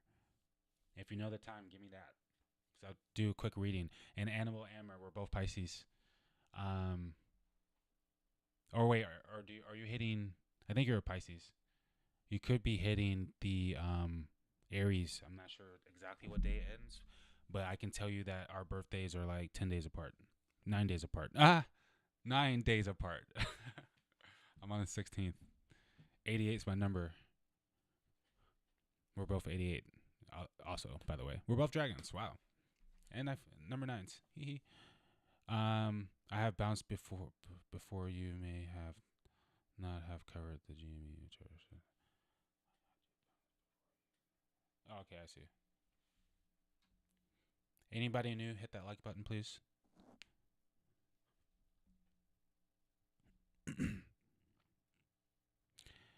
They really have much access to higher worlds and the absolute best signs. Yeah. Your mom.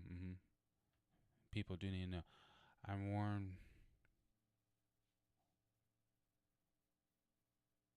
I'm born in a city. Okay. Nice. How was it to live there? Or did you live there? When I think of Alaska, I think about that movie with the vampires. I like vampire movies. Shout out to all the vampire movies out there. Name your favorite vampire movies. Wait, can anyone guess my favorite vampire movie? Can anyone guess my favorite vampire movie? It's one of the all-time best.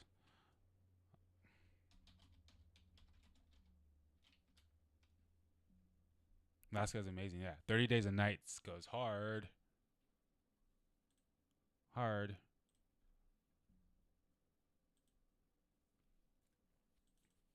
Oops.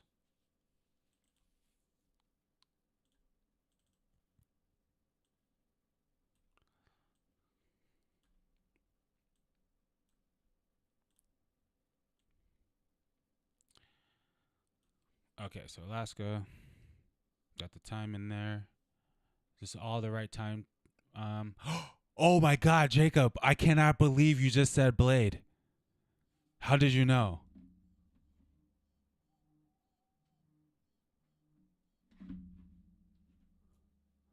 Holy fuck! That was trippy. You're tripping me out, Jacob. Interview with the Vampire goes hard. Queen of the Dam goes super hard. Queen of the Dam is up there. Queen of the Dam is up there. That is a good vampire movie. Is there anything other than Anne Rice when it comes to vampire?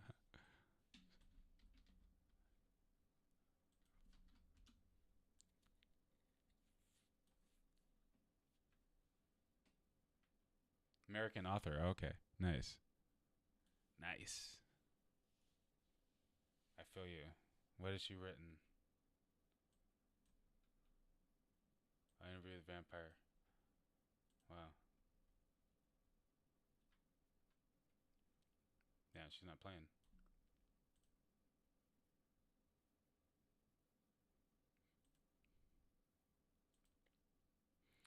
So, as a Pisces, not reading is like hard for me. Like I really have to focus on reading, and like just sitting down and reading something for a long time is just not my thing. So whenever I read, I don't read things for fun. I read things that I'm learning because I have to waste that. I have to use that energy for learning something versus reading a novel. I'd rather watch a movie. Yeah, I feel you, Jacob. I looked at the chat and it's just like Blade. I'm like, shit, yes. Blade goes so fucking hard. And Blade was actually like my first rated R movie in the theaters my dad took me to. Psh, man, that's a great movie. Oh my gosh. This is a work of art. If you haven't seen Blade, watch Blade. In fact, one day, guys, I don't know if I can buy it online and live stream it, but one day we're all going to watch Blade one day. It's going to be swag.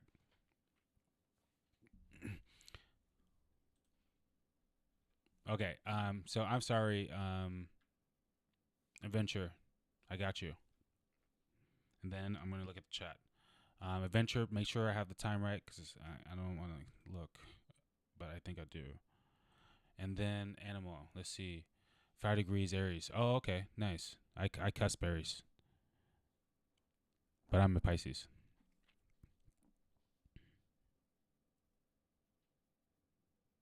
We definitely have syncs. My Jupiter is in Taurus. But my Jupiter, where's it hit in my chart? Where's that? It's hitting in my 4th house. I know, right? It's interesting. And my 4th house is ruled by Capricorn. But it's actually in the sign of Aquarius. But my 4th house is ruled by the sign of Capricorn. My 5th house is ruled by Aquarius, which 5th house rules the stock market, and it's ruled by Aquarius. And I got a 0-degree Pisces Mercury. Where's the conjunction hit for you? Well, I'm about to find that out anyway. Yes, 11 p.m. Okay. I gotta run it. Definitely. See you, Brianna. As always. I'll see you later. Anyone new, hit the like. Oh, we got 10 likes now. That's what's up. Beautiful. Oh, my diamond hands aren't showing. Hold on. Oh, they are showing. Okay. Let's get a little bit of marketing in there. Haha.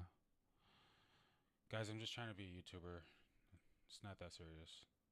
Okay, Adventure, Travis.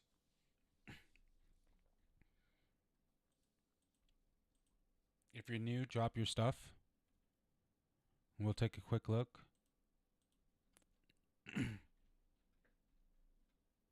Whoa, wait, I got too many aspects on. Hold up. What did I turn on? Display, yeah, I don't want the Android aspects. There we go. Nice mixture of energy. Got earth, got water, got fire.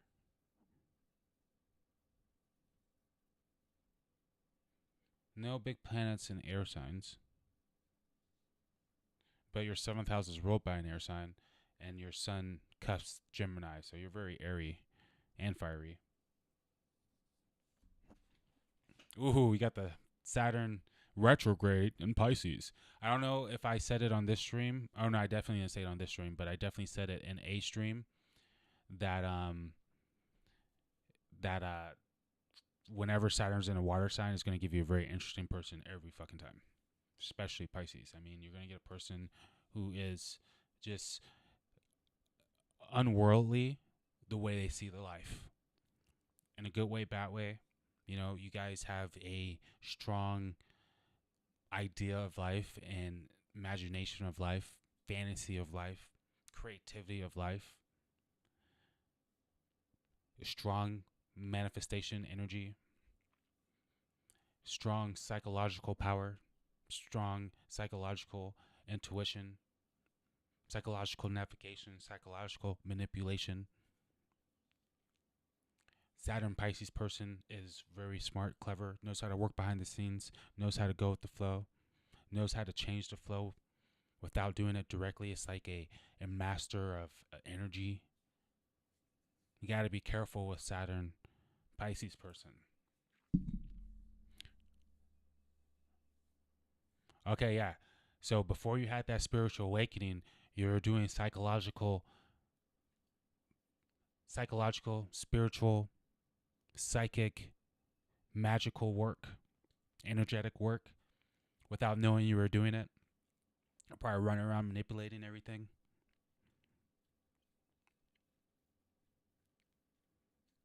Having your way, expecting to have your way, because you're a master of manipulating life how you see fit. At least you think you are. You might definitely be that, but Saturn Pisces person is very, very, powerful.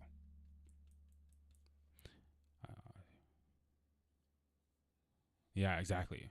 Very, very powerful manipulator. Whether that manipulation is good or bad. Yeah. 1 second.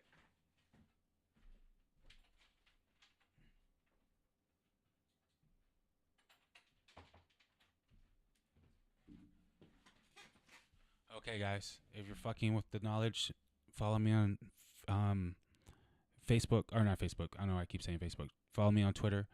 Follow me on Instagram. The stuff is at the bottom left.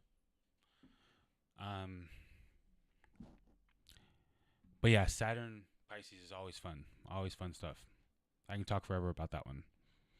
Interesting celebrities have that one. Interesting celebrities have Saturn and Pisces.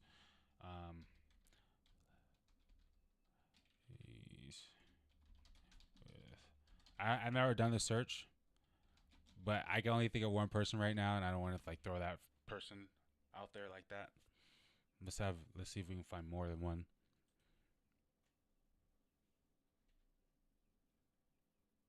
Jesus Christ, that would be crazy. I don't know if this is what they're showing us. Yeah, Saturn Pisces. Yeah, Saturn and Pisces. Yep, this is what they're showing us. Justin Bieber, Keanu Reeves, Kurt Cobain. You see, these are all very unique people. You see what I mean? You never really know what you're going to get with this type of person. None of these people are the same. One thing you can guarantee with a Saturn person is they're very giving people, but they take to. Like, they tend to always have a motive behind things, but they're very, very giving. And a lot of these people have very, very giving tendencies, but a lot of them have very unique tendencies as well. You see what I mean? Yeah, it's a very interesting place to have your Pisces or your Saturn. Now,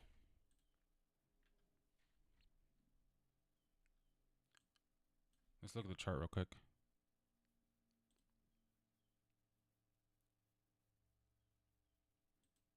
Okay. Now you have a 0-degree Cancer, okay, and it's 1-degree Cancer, and it's cusping Gemini, and Gemini is very different from Cancer, and typically when people have a lot of Gemini energy, a lot of Cancer energy, they have to make some type of decision. Okay, I'm feeling like this Mercury is definitely helping the situation, leaning you more towards Cancer, but your sun is a very, very curious sign. Okay, and sometimes that curiosity can get you in trouble with your inner circle, right? And you are a person who needs to be comfortable, have a tight circle, to be close to people. But at the same time, that Gemini makes you run around sometimes, probably, right? Or just makes your mind go crazy, or just be too quick, or just your mind could just be too much for people. It can be something like that, right? So you have to sometimes you're one way, sometimes you're another way with this cusping, air, water energy. Sometimes you might be very quiet, and sometimes you might have a lot to say, and then it's an opposition to the moon, and your moon is also doing the same thing. Since Sagittarius, which is very expressive, but then it's also cusping Capricorn, which is very restrictive. You see what I mean? And the sun, the moon belongs to Cancer, right? And that's where the sun is, right? So you might be a little sensitive too. Like, you have a little bit of a sensitive, like, you're a touchy guy, right? You got Jupiter and Scorpio. So you might be a very big on controlling people, or you might be a control freak. Is that a grand trine between the Saturn, the sun, and Jupiter? No. Oh, it might be a grand trine between Mercury, Saturn, and Jupiter. Yeah. Saturn hitting Mercury, or just the sun?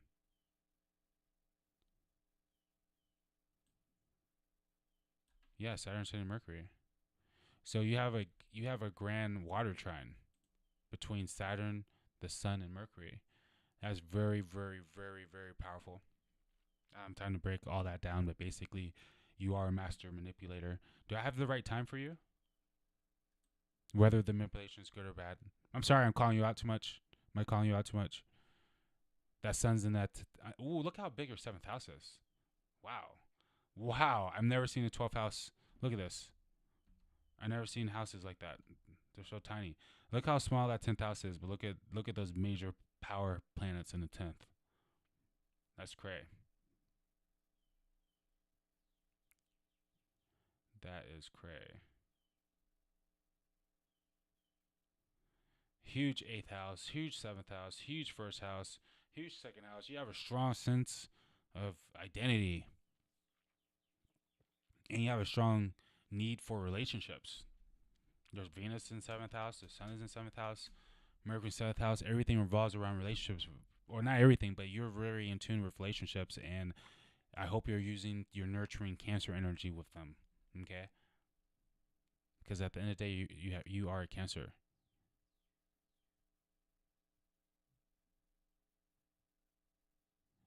Yeah, I mean, some people get tap into the frequencies of their charts and they feel the actual energies of them. Yes, definitely. Some people focus on, when they're reading a chart, they focus on the energy of that planet and stuff like that. You might be just doing stuff like that naturally. Okay, good. Yeah, you're using that nurturing, beautiful Cancer energy. That's very beautiful. Dating a Libra. Well, I know why Libras and Cancers are very attracted to each other. Very diplomatic, happy going signs. Your plan of marriage, or the actual marriage, is in Libra for you. That's interesting. And Libra is intercepted, or no, Libra rules your 9th house. So you gain a lot of knowledge through Libra, a lot of enlightenment through Libra, and Libra turns you on. Like your partner, you probably think your partner's really sexy because it's in your 8th house.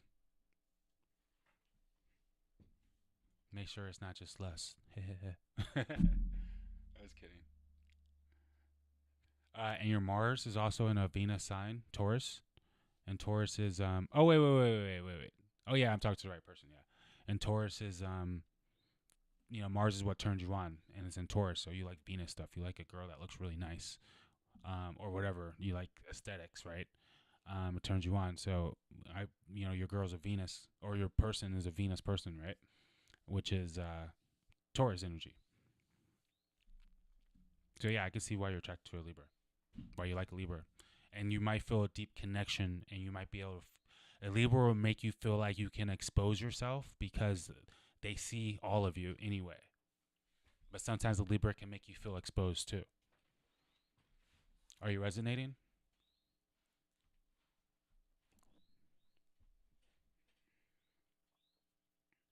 Are you resonating? What are we watching over here? Underworld is a great vampire movie.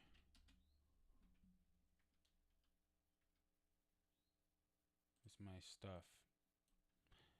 Yes, we vibe pretty well, and all of this is spot on. Oh, thank you. Yeah, I like that grand water trend. And you have a lot of enlightenment. Like you're very, very, you're the student that becomes the teacher. And if you're not too shy to teach, you would be very good at it. People would trust you and believe in you and listen to you. But you might be a little bit hidden, especially with Pluto in your 10th house, ruled by Scorpio. Are you hidden? Are you a hidden type? It's okay if you are. Cancer is the crab, likes to stay in a shell, homebody.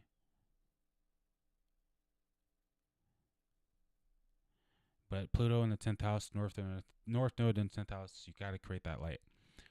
If you didn't watch my video about Scorpio yesterday, okay, yeah, you're shy. Watch my video about Scorpio yesterday. Trust me, you're going to have to go through that live that I did yesterday. It's like a 5-hour live. I'm sorry.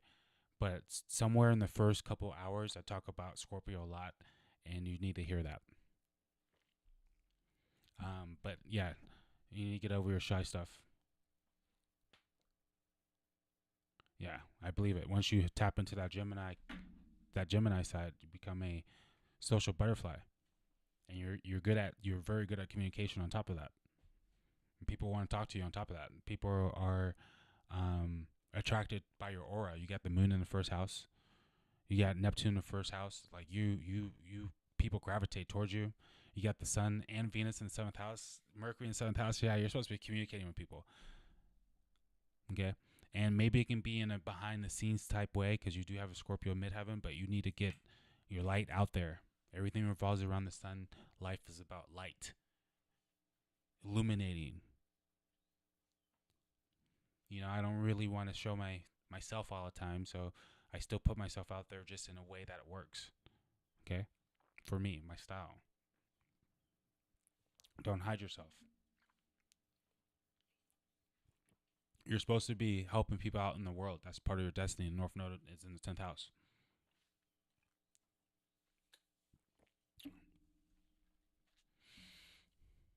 Okay. Let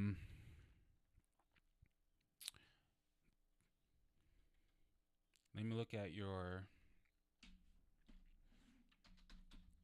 I'm just doing quick little looks, guys. And I'm just going to look at your transits real quick, and then I'm going to look at animal. Oh, Travis. This. Come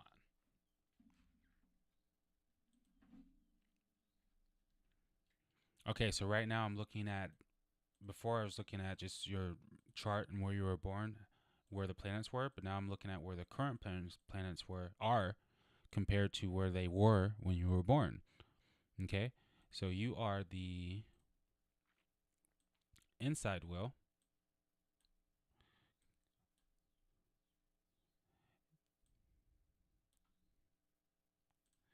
That's you. And then these planets are where the current stars are. Okay, so currently you're getting a transit with the moon in your 8th house, and you're getting hidden knowledge of astrology, suppressed knowledge. See, everything I told you about yourself, you already knew, but it's suppressed. Moon in the 8th house just brought it out, brought those little details out. Look, it's across from opposing your Saturn today. And Pisces, shit, I'm talking to you about the main thing I talked to you about was Saturn and Pisces, and the moon is staring dead smack at it.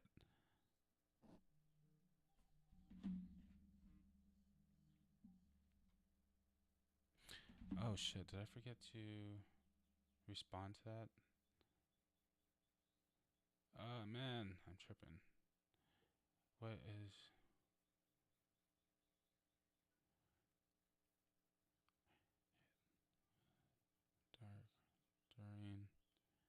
dark during the day and then rain hard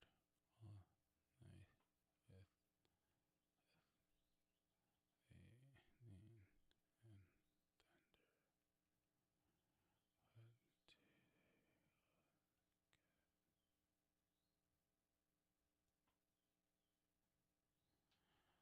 and if anyone's new here, let's hit that like button, please.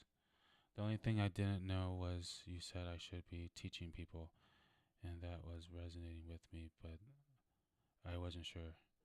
And that has resonated with me, but I wasn't sure. Yeah, it's not that you're not supposed to be teaching, but you have knowledge that people need, and you'll be able to transform people with your knowledge. That's like your gift. Your gift is your destiny is supposed to be transforming people. You're supposed to be working in the world to transform people, and your wisdom is about being wise and transforming people, and you transforming yourself. Like you have the power of, like, hardcore power of transforming yourself and other people. You have the power of enlightenment. You're very powerful with enlightenment. You can enlighten others. And so you're the student that becomes the teacher because you're so knowledgeable.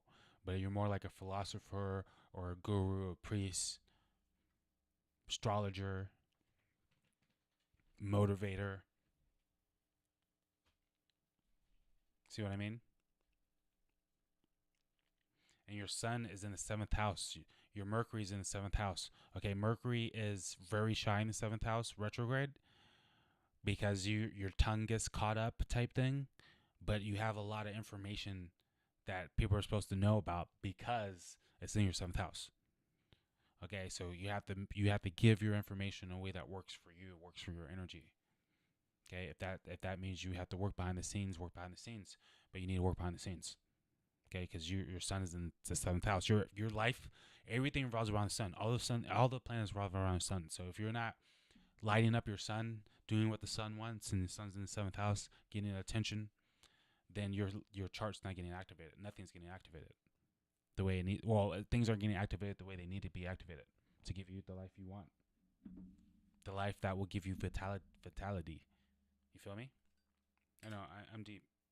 It's a deep world.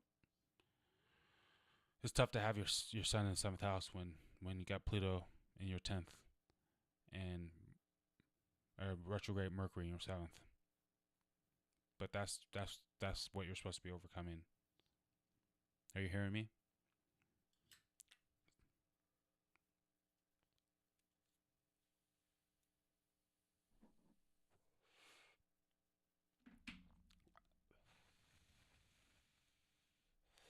Transformative work, especially on the psychological part of life. So stuff like this would be like a detective, researcher, investor working behind the scenes to make money. Getting sudden resources like betting, taking risk.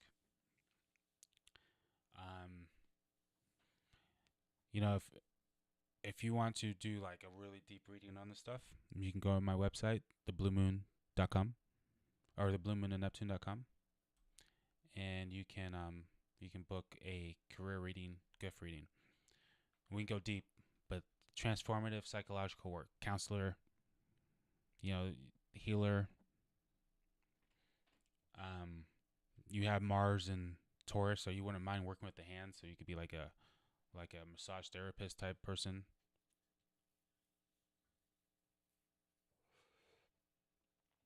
You could be a motivator as well.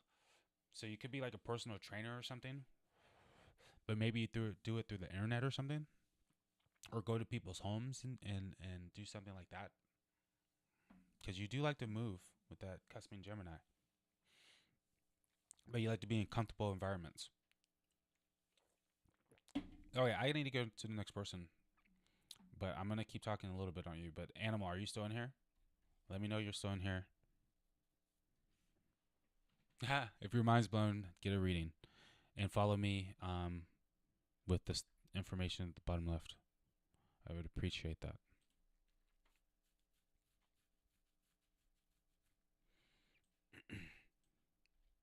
Okay, so yeah, you look at all the planets in your 2nd house right now.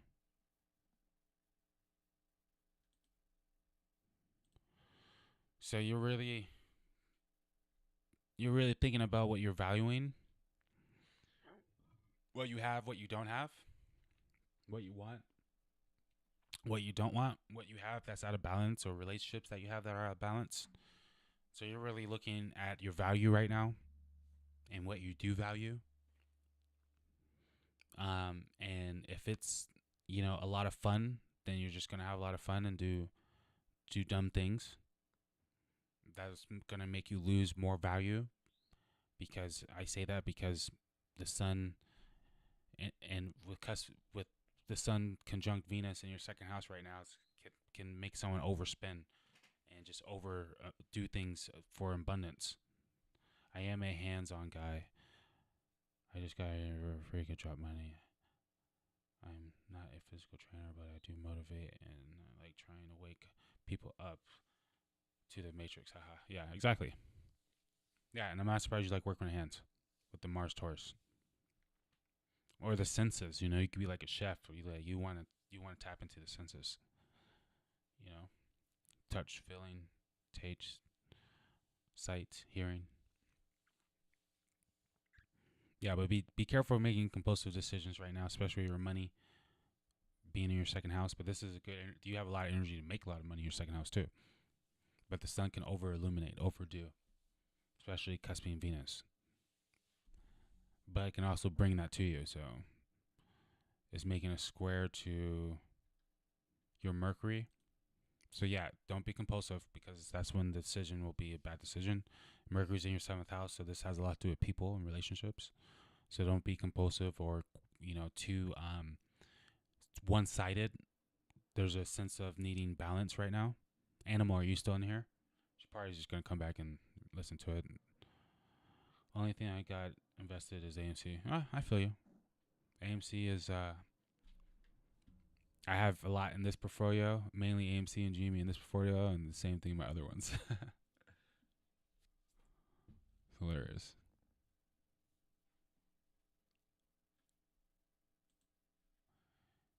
Hey, we made it through that full moon. That like today's Friday, so it's like Monday is gonna be like a new cycle, because Sunday is the full moon. To the moon. To the moon.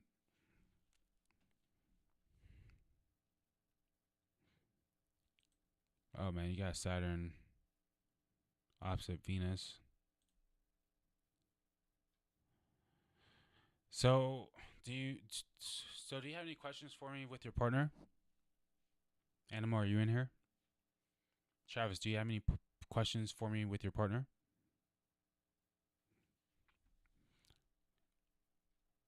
All right, so real quick, I'm going to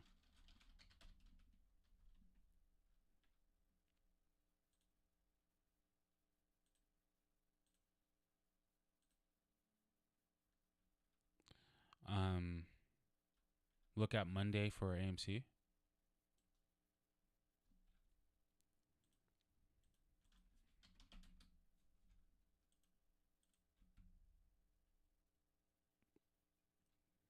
Yeah, I'm not surprised by that. Have you been one-sided? Have the arguments been very one-sided? No one's coming to a middle ground? Because I was seeing a balancing issue.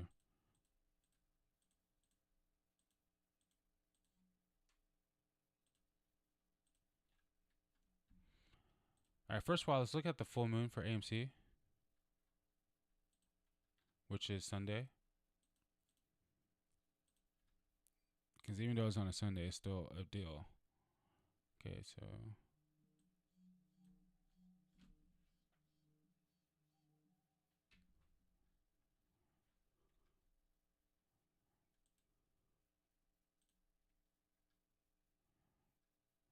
so the sun will be 8 degrees. So I need to go back at like an hour.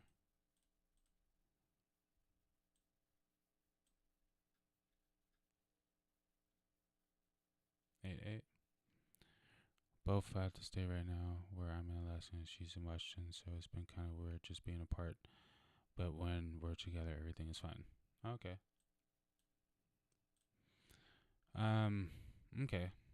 So yeah, so that's interesting, because I saw restriction with the Venus opposing Saturn. Saturn is restriction and Venus is relationships, balancing the relationships. Your Venus in the 7th house, so that's more stuff on relationships. And it's getting a square from Uranus. Okay.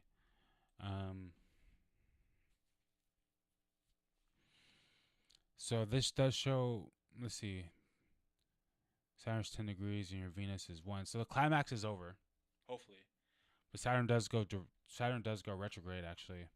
So this is actually going to be lingering around this energy for a minute. But remember, oppositions are opportunities. See how it's going backwards? So right now it's 10 degrees. This one's 9. I'm going 30 days. See, now it's 8 degrees. So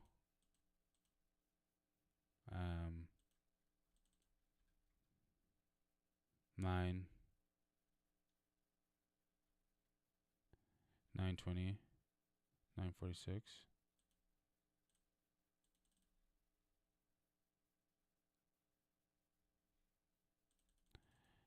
Okay, so around, oops.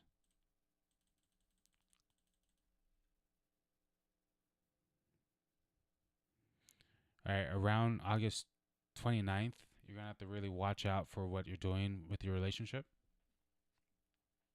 Because there's going to be there's something climaxing here happening. There's a climax energy happening. Saturn can give you restrictions, but it can also give you milestones.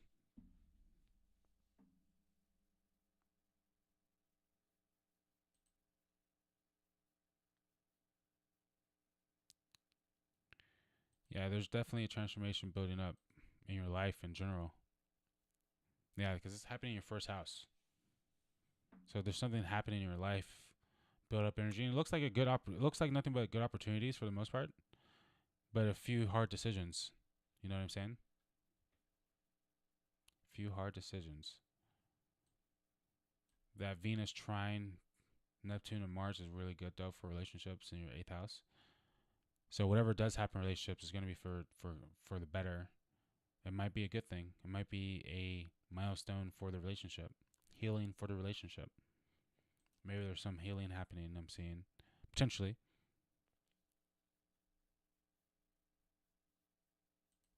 Mainly good aspects, but a lot of 0-degree aspects. So I don't have time to really break that down, but there's a big theme of change in your chart. Do you agree with me? Are you trying to evolve?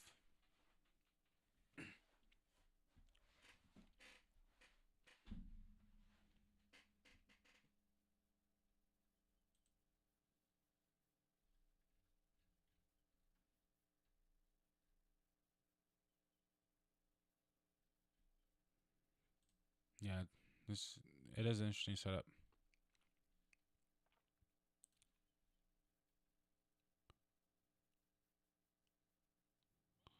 Hey, let's see if I see money real fast, cause I'm in the same boat, homie. I'm in the same boat. Oops.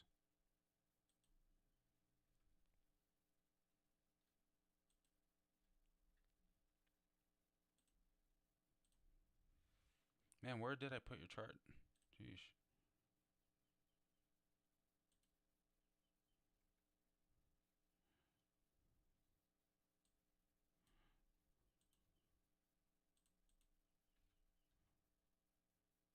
Nope, it's not these. What's up, Ben? What's up? Let's see. Is this your chart? Money. Okay, so the ruler of your 8th house is the sun.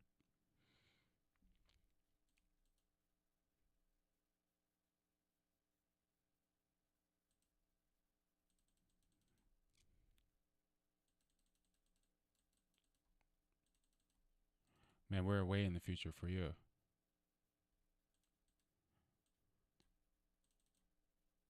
Oh, let's look at Monday since we are there.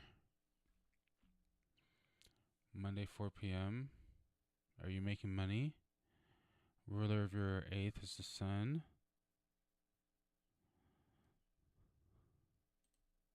Ooh. Trine of Venus. Okay. Ruler of your 2nd is Saturn and Uranus. So that's a little tricky. Ooh, it's conjunct Pluto. I like that. That's volatile. Monday is my interview. Okay. Well, the moon is in a really interesting degree, leaving your 8th house and entering the 9th. That's pretty lucky energy to me. And transformational energy. A sextile in your ascendant, so you're going to be really you're going to really be in your vibration, even though you're getting forced to do something new, forced to break into the future with that square Uranus.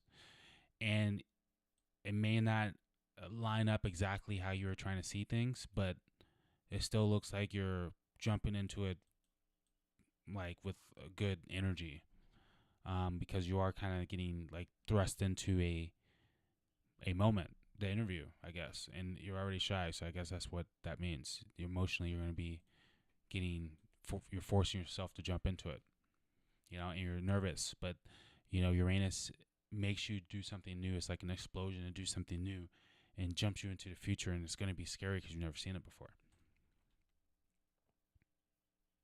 But it looks lucky with the moon jumping into the ninth like that.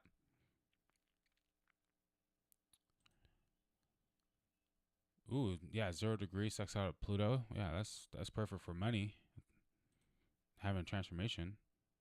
Pluto's the ruler of your 10th house. That's great for your career. Yeah, so that interview is going to go just the way you want it.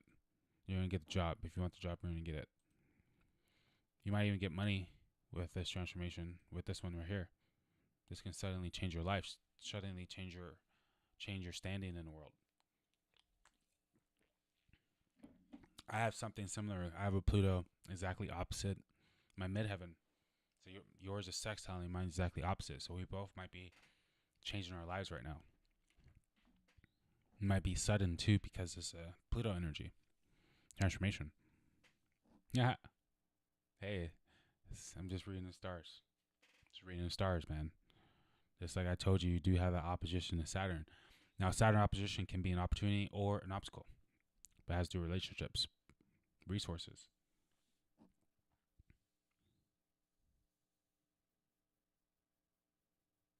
Mercury's lit. That's great for communication, especially since it's making an angle to your midheaven. Yeah, so you're good on the job, man. You're good. Straight up. The interview is going to go excellent. I'd be very surprised if it doesn't. All right, so I'm going to jump into AMC's full moon, which is on Sunday, March 26th. And I should probably do a recording of this so I don't have to do it again later. All right, guys, I'm Jason Alexander, the Blue Moon of Neptune, and you're watching Market Moonlord, where we merge the matrix with the stars. And today we're going to go over AMC's full moon and see what that's going to look like going forward. Okay, this is my first time looking at it, so we're just doing it on the rip. So over here, we do have a full moon where the sun is going to be, conjunct AMC's Uranus. Okay, so whenever you get planets like hovering over a big planet in the chart, that can be a moment in history. Okay, and since this is happening with Uranus, I just was talking about how Uranus is like an explosion, right? It can be an explosion into the future because it's in the sign of Aries, right? And if you guys were on my Instagram and I was talking about Aries season, we know this is a time where things are very, very new. Things are sparking. Things are new beginnings. In fact, Aries season is a time where we're in the new astrological year. So happy new year to everyone following the real calendar, because at the end of the day, we are watching the sun to tell time. We are using the sun's movement to tell when our birthday is. Okay? Keep that in mind. Anyway, the sun and Venus over here conjunct each other is really, really good for energy with people, relationships, mergers, deals, balance, harmony, money. Venus rules money. Okay? But at the same time, the sun can overheat things and take money away. Okay? The sun is authority, so maybe it's overheating the authority's money, hedge funds' money. Okay? Look at this interesting, very interesting Chiron right in the middle of that stuff. Okay? That's interesting. Okay? So we have a full moon where the sun is conjunct Venus, Chiron dead smack in the middle. Okay? Chiron is the planet of the wound, and it's the planet of the wound, the open wound that becomes the healer. You heal the wound and become the healer. Okay? Venus is a very healing energy. Okay? So something's getting healed on Monday or on this full moon. Something's getting taken care of on this full moon. Something's getting thrust into the future on this full moon. Okay? So since we're doing AMC, look for a lot of things getting open on Monday, at the very least. Okay? Now, let's look at this square. Venus is having to Pluto, and it's having to the moon. Okay. So Venus, remember, it does represent money. Okay, I just said that the sun can overheat things. Okay, the square can make things uncomfortable. This is the stock. Okay, and this is a funny business here when I talk about this, because Pluto is a very psychological planet. Okay, so there's going to be psychological games. There's going to be things happening in the background. There are going to be sudden changes. Okay, and again, there could be people losing in this battle too. So when we see something like this, does it mean it's going to go down? No, it could mean it's going up, but it could also mean it's going up while other people are losing. Got to keep that in mind. The conjunction to Uranus square Pluto seems very volatile, especially the moon. But that's that the moon won't be there later. So I'm going to look around for further information, but that seems very volatile.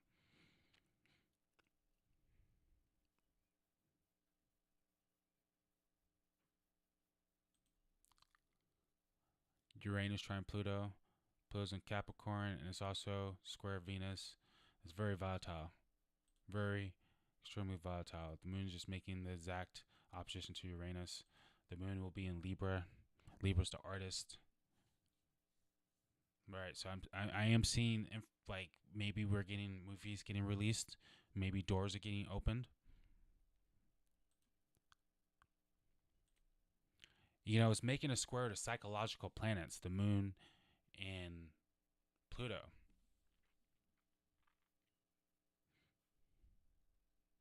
This Pluto. All right, so I'm still thinking about that. I'm still absorbing that one.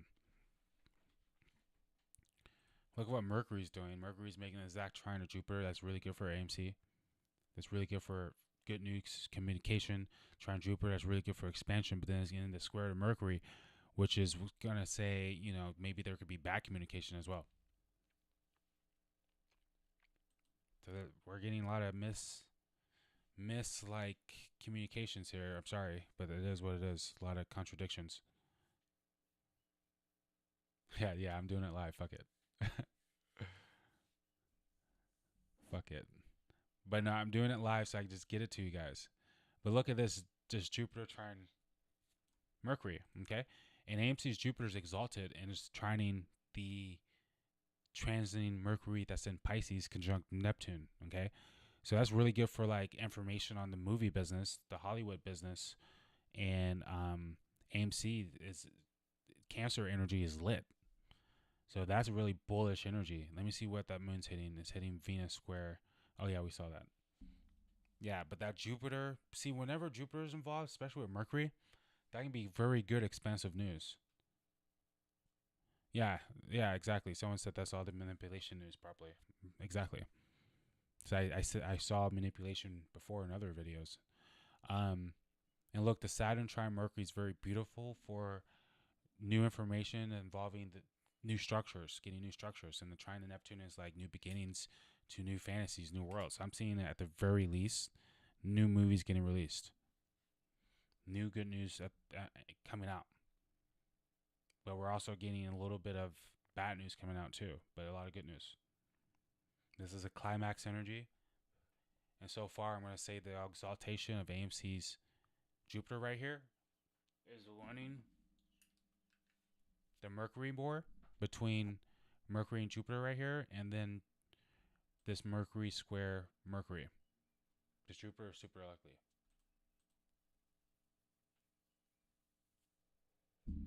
And exalted. Super strong here. And the square is happening with two water planets and with Mercury, so that is very deception-like energy. But transiting Mercury is lit. So maybe that square is just getting, you know, deceiving information, some more deceiving information on Monday. And look at transiting Juno coming right onto the AMC's Sun, which is very bullish for merger activity because Juno rules relationships. So I wonder what happens if next week with that. There could be some type of new announcements as far as new agreements and stuff. And I'm still looking forward to this Pluto going onto Venus, but that's going to take another few months. But that's going to be that's a buildup happening right here. That whole time is going to be sextiling this. Oh, no, don't count this in it.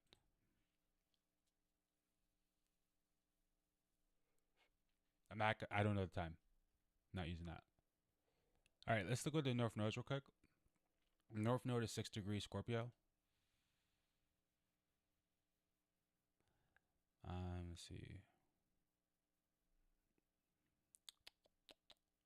Just making sure, seeing anything's hitting it. Yeah, just directly opposite of the Uranus. This is very volatile in general. Uranus is making a nice trine to Pluto, so I like this.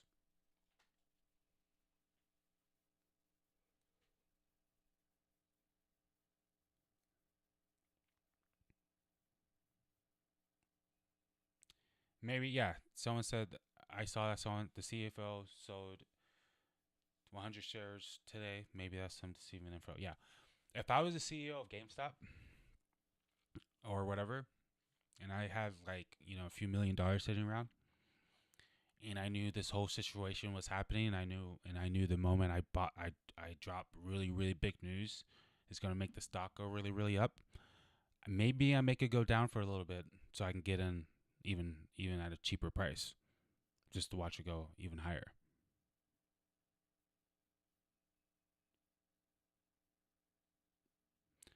Yeah, I mean the full moon it won't affect the market that obviously on that day, but it's gonna affect the next day. Yeah, people are gonna be in a whole nother energy. Like for example, today's energy is gonna be totally different from Monday's energy because of Sunday's new moon or Sunday's full moon. Okay, but like I said at the beginning of this video, we're gonna be on a waning moon, so we could be looking at like a 2-week situation.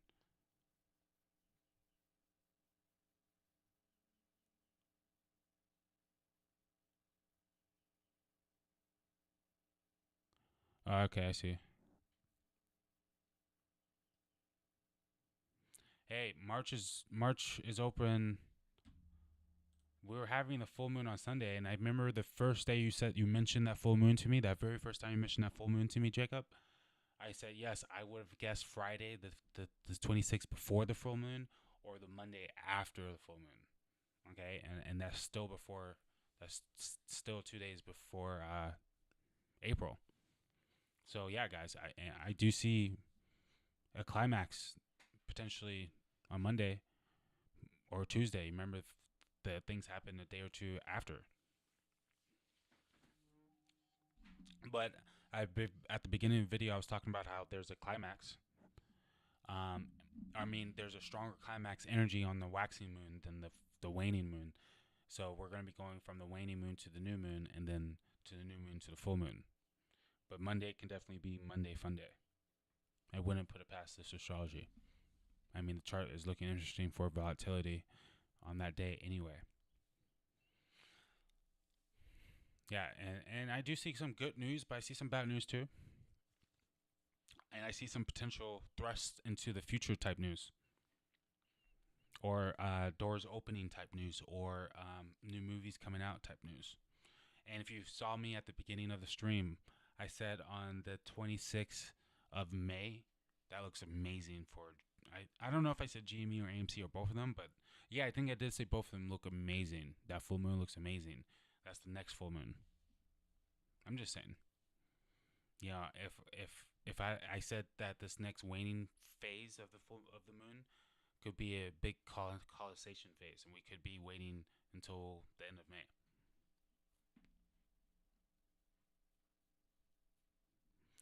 Ben says, I've been watching your earlier videos. So far, your predictions have been on point. Yes, thank you. Yeah, I wouldn't say I'm always right, but I'm right enough where we're getting an idea of things.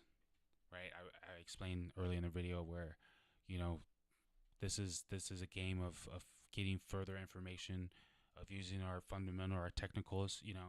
Like for example, if we have like a huge drop on a full moon type day, I'm not going to sell on that type day because everyone's emotions are on a releasing type energy, and we know people of power.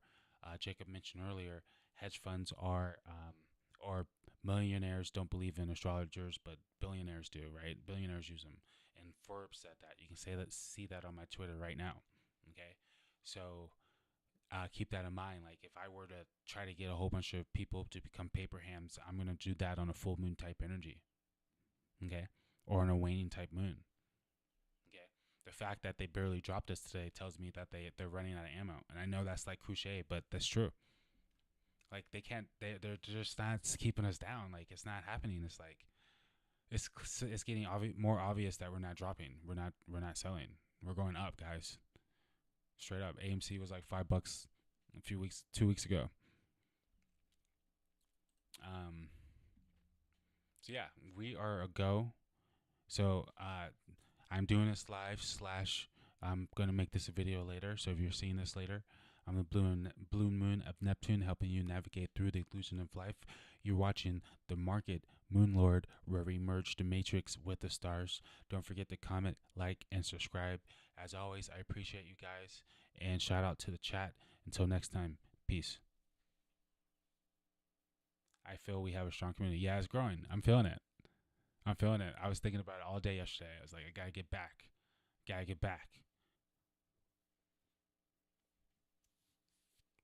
That's what I meant to do. Just give that interesting perspective. 0 degree Mercury in Pisces.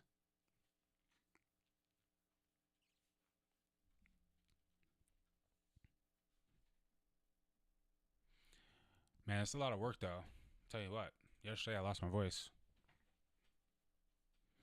All right, I need to take a bathroom break. Do you guys want to hear a Jason Alexander original?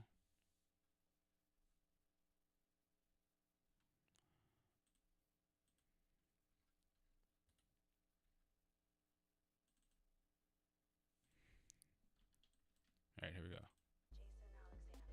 Blue moon of Neptune.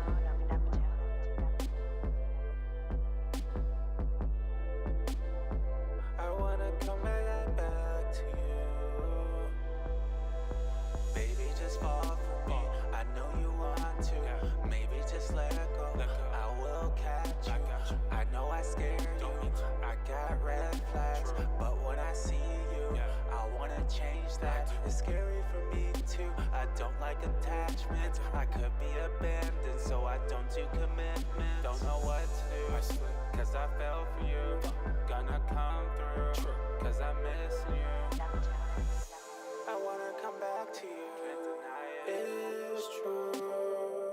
Can't deny it. I wanna come back to you, and I know you want me to.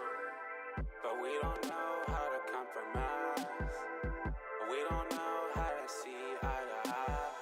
I know you had to go. I fucked your ego. We almost had to do. We just had to grow and let that shit go. Let it go. But it's to the next level. Always disrespectful. What we talking shit for? You think that I'm evil? I think that you're mental. Now we both alone, cause we hit too low. It's a sad song and we'll have more, for sure. Because I wanna come back to you. Can't deny it. It's true. Can't deny it. I wanna come back to you, and I know you want me to. But we don't know how to compromise, and we both tired of the fights.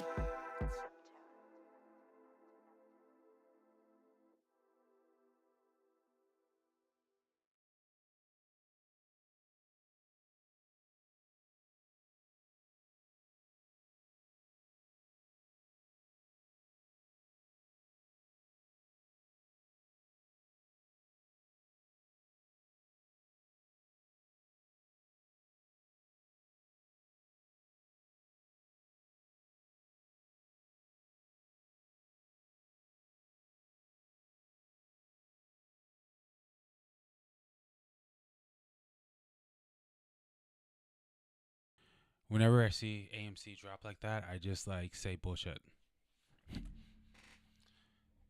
Like, come on.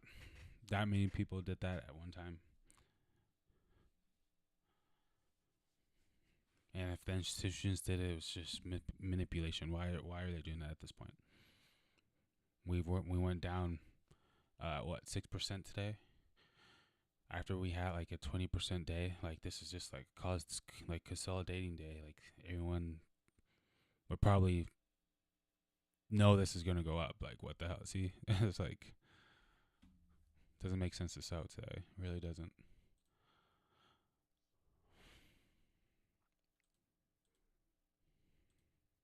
Okay, where's the chat?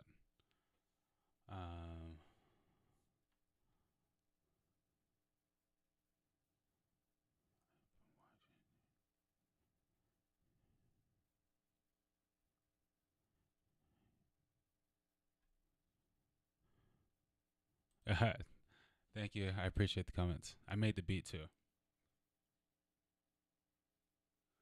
Look, AMC just came right back from that. Like it was nothing.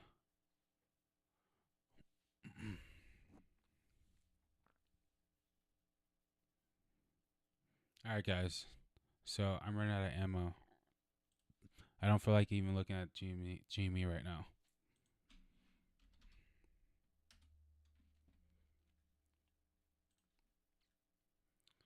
Let's see what Twitter's saying for a bit. Then I'm going to get out of here.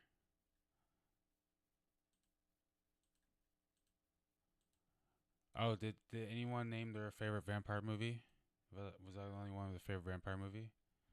Everyone has to give vampire movies some love. It's the shit. Oh shit. Oh shit. Swag. Ben makes beats too. Let's check it out. Is this you right here?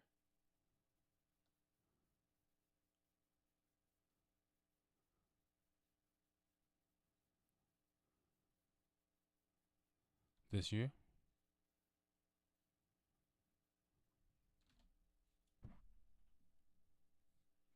My girl said Twilight. Hell yeah. Twilight is the shit. Twilight is the shit. Hey, it's nothing for me to say I love some Twilight. I was in the movies with all those little girls watching the fucking Twilight, like just as obsessed with it as them.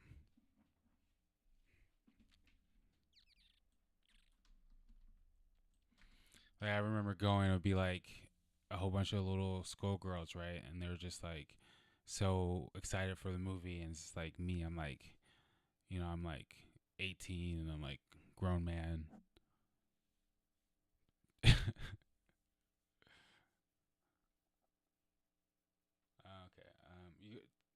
You're gonna have to send me a link. If I don't know if you can on there.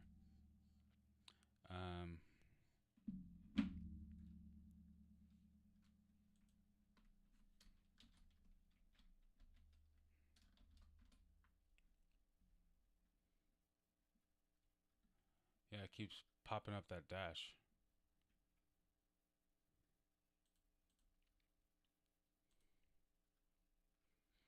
Hey, if anyone has any questions, the time is now.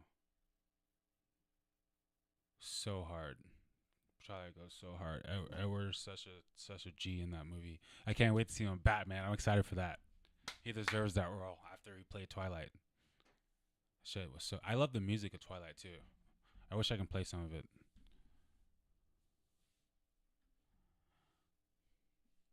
Man, this tweet is like my favorite tweet right now. Pinned to my profile. If you guys haven't followed me, follow me. If you guys haven't seen this tweet, take a look. So Jacob sent me this. For those who don't know who Jacob is, his username is Diamond Co Jones.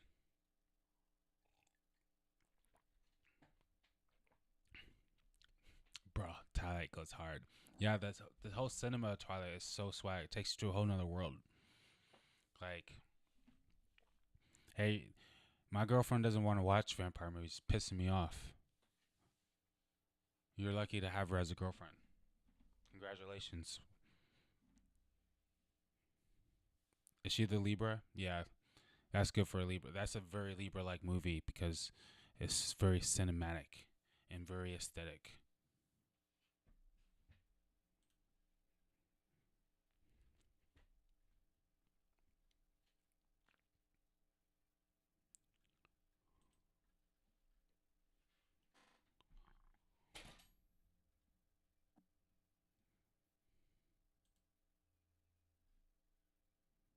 Alright, this. Alright, I'm gonna look it up. See what's good.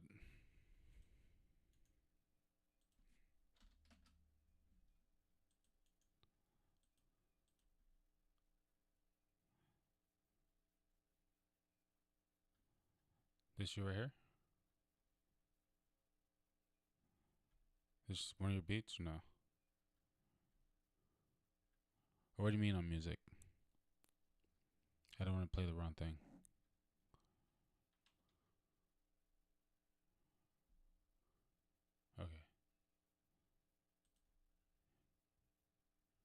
Okay. Bite her neck.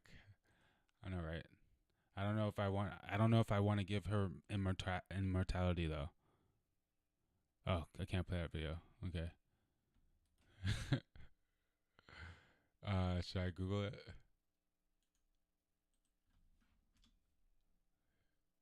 Should I play some of the SoundCloud stuff?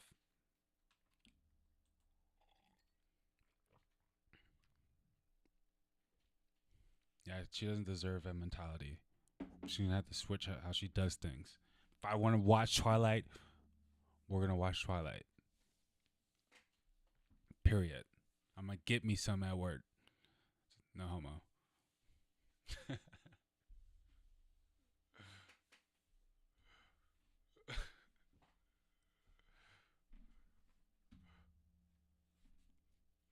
I just can't really. I wouldn't be able to enjoy it the way I wanted to enjoy it if I was watching it with her, because she's the type to be like, "Oh, Edward bite her. Oh, look, she get bit."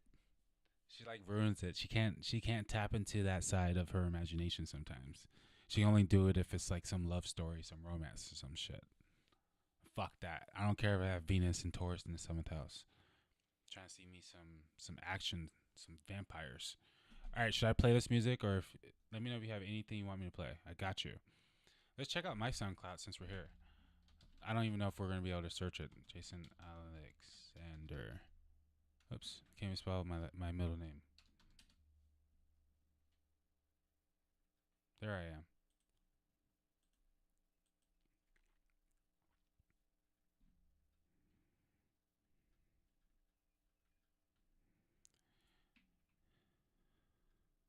Oh, I like the titles that you have. Clairvoyance.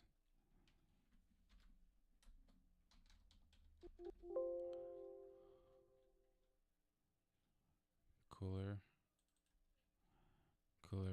Man, you got. I don't know if this seems like a lot of stuff. I got you though. I'm cooler.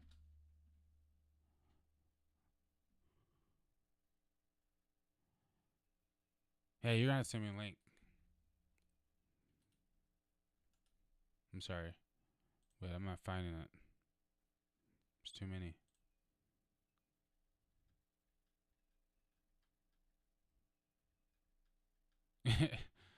You're funny. Did you tell me your sign? What's your sign again? You're cracking me up. Oh man, I don't even want to play any of these songs. These are all too much.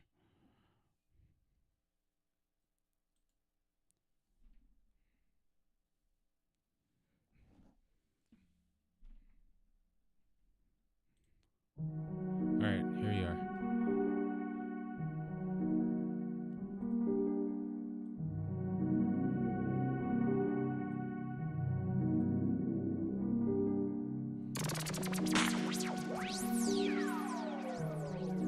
Space.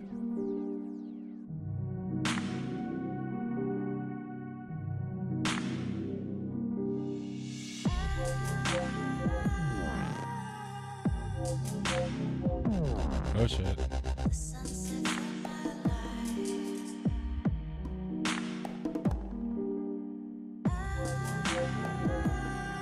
Nice, I'm on Libra Rising.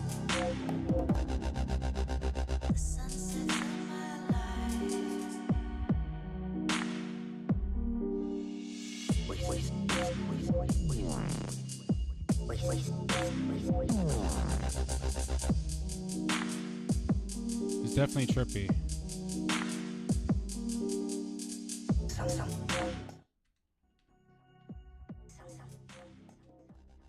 It gives me vibes.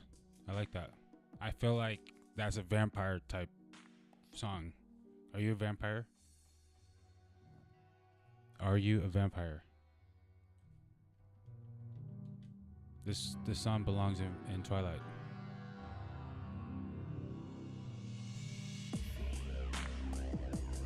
Oh shit, this song could be in Blade, real talk.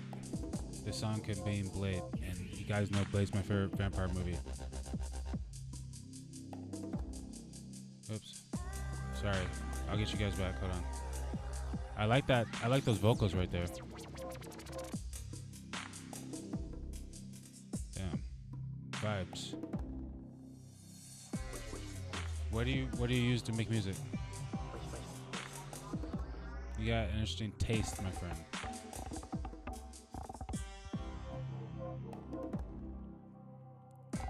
Yes. Vibes. If I dropped vocals on that, it would be so insane.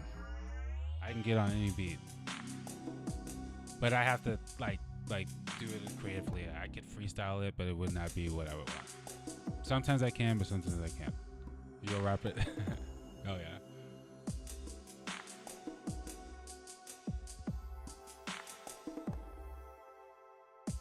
I would throw some like meditation type vocals to it.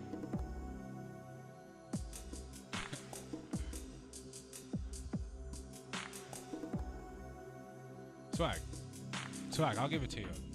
I'm impressed. At first, when I first heard it, I was like, he might be not, he might be too far from the groove. But then, the more I heard it, I was like, wait, this is nice. And I started feeling the groove, and I was like, damn, yeah. And it started in that shit was like hitting my soul. Like I could tell you made that shit with energy. Okay, nice. Yeah, live chat vibing for sure. Yeah, I'm really rising, Venus in the 7th, Jupiter in the 7th. Like, I just want to talk to people. Shit. It's whatever. And it's not even about me hearing myself. Like I'm just trying to hang out. Like I work from home anyway, and like I'm kind of just like chilling anyway. You know what I mean? Like my income, I gotta work for my income, but like I have a nice setup. Capricorn, I got stellium Capricorn. My foundation is decent right now. It's decent. Hella fun. It's summertime. Let's see. All right, you guys want to hear like a song that I'm gonna dedicate to Aries season, where I'm super turned up. When I say super turned up, I'm still talking about a girl, so I don't know if you can call that super turned up, but I'm kind of turned. Can I find it? Shit. What's it called?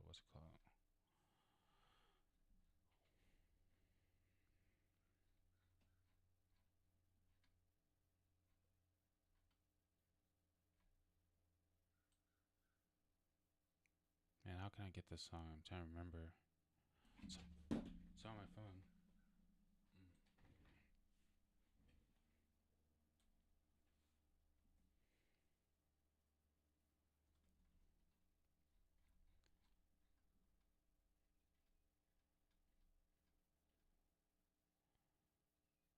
Oh man, I don't know where it's at.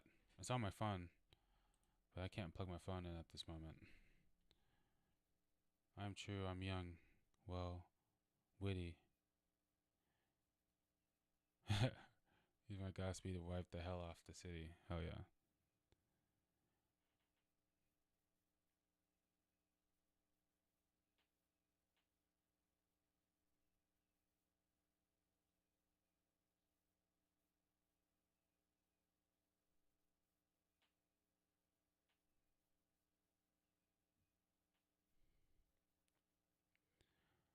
My client wrote me, holy moly. I have to talk to her.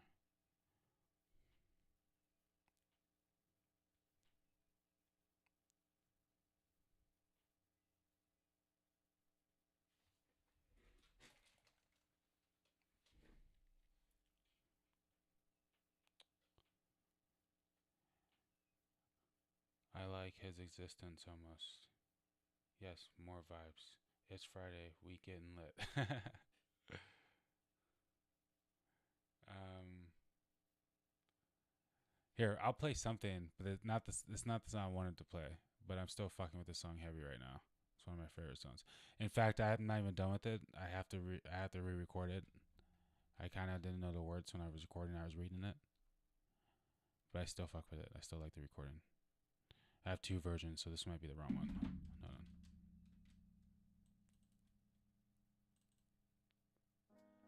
Can you see? No, that's the right one.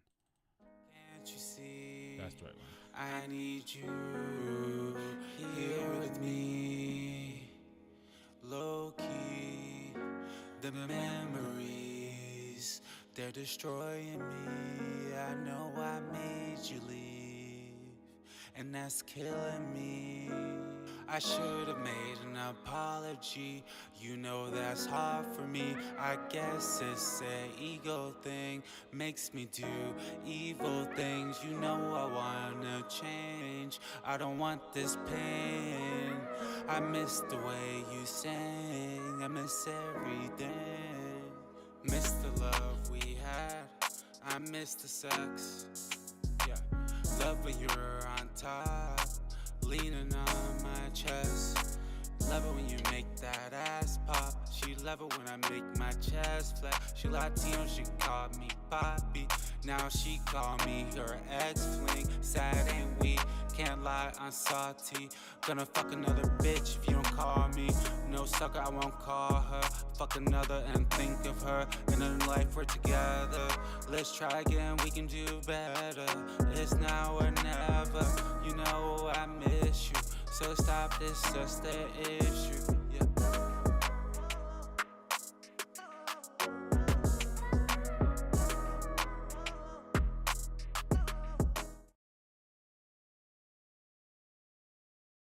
You can tell I didn't really know the words at the end. But I'm glad you guys like it.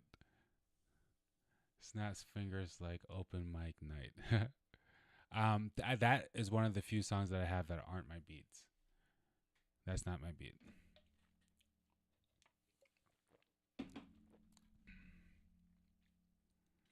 Does anyone have something they want to show? Anything that anyone wants to look at? My buddy went to a psychic in January, and she said a big financial gains would be created in April, May, which is pretty crazy. And we just all invested in AMC in January and on the first Gamma Suites. Yeah, so true. Yeah, build ups everywhere on these charts, man. Like, I am not selling until I make money. Lots of it. 2 Cybertruck money. For the ones, the OGs know, I'm going to buy 2 Cybertrucks. Savage.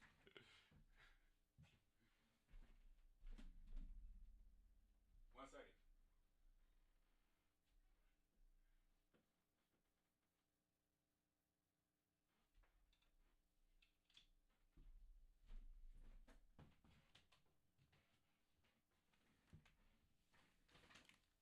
You guys crack me up. Cybertrucks are going to be so crazy. I'm not even like, honestly, it's not really my style. I'm more of the Tesla S type guy. Whichever one is the slick, 4-door sedan. But the Cybertruck is too futuristic not to get it. I mean, and they're gonna do so many like add-ons for it. It's just gonna be like that car with unbelievable evolution. You know what I'm saying? Like, you can't stop that.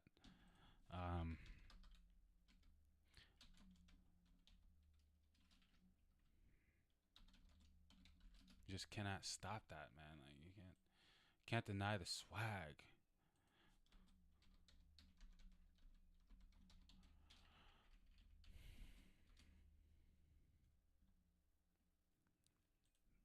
I really like the look of this right here. That looks wild, doesn't it?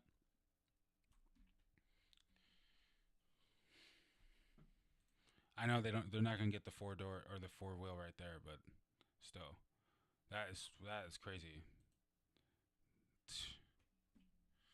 I mean, this is the fact that it goes 0 to 60 in 3 seconds, the fastest one. Is just like, what the fuck? Remember, guys, this is a truck, okay? But you can turn it in and make it look like something like that. I mean, futuristic. This stuff is bulletproof. Like, you're gonna be safe as fuck in this thing. It's gonna drive itself. I don't know. Tell me if I'm tripping, but I mean, it doesn't need a body kit. I'm just saying, this just stock looks amazing. Don't get me twisted. Yeah, it is insane. Oh yeah, they were gonna put solar panels on that bitch. I'm sorry, I shouldn't have said that. I'm sorry, I was fucked up. That the other side of me came out. I got turned up. I got excited. I get excited when I look at this because I'm visualizing it. That's some Vampire 2021 truck. Exactly. A vampire can go out during the day in this truck. Tint those windows. I'm safe.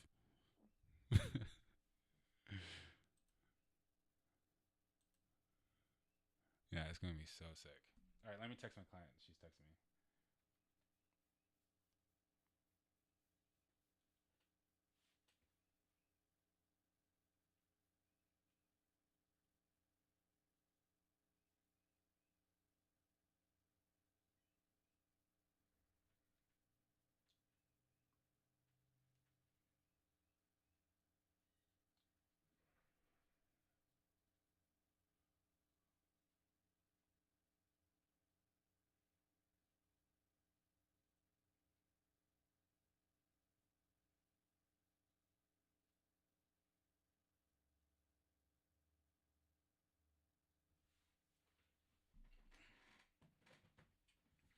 Dang, we can't say bad words no more. Yeah, no, we can't. For sure. I feel like a savage now. It just came out. I didn't mean anything of it. My girlfriend hates it when I use that word. I hate it too. I shouldn't use it. No, because I want a really good one. I want a telescope like I can drop like 10K on. So that's why I don't have one.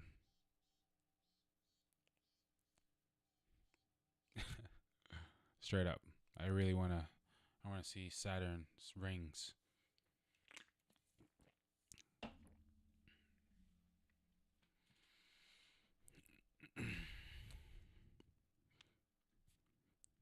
So what do you guys do? Anybody want to tell me? Tell me about you guys. Tell me about your life. This, I'm actually kind of excited for whatever this is going to be. I feel like you can turn this into whatever you want. Now, I was thinking about getting a Cybertruck, getting something like that, and just traveling the country. Just for the hell of it, I just need the internet. These days, you can get internet on the phone. And as 5G is killing us potentially, we can still get faster internet.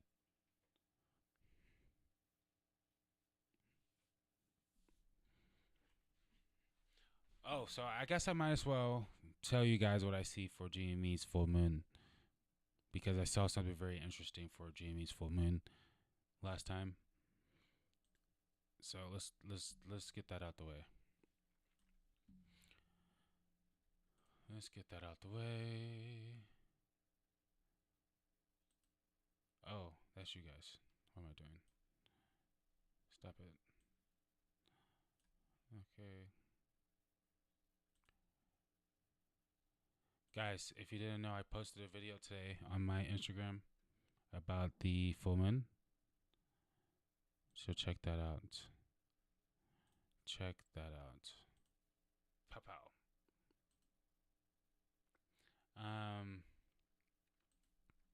Actual theme.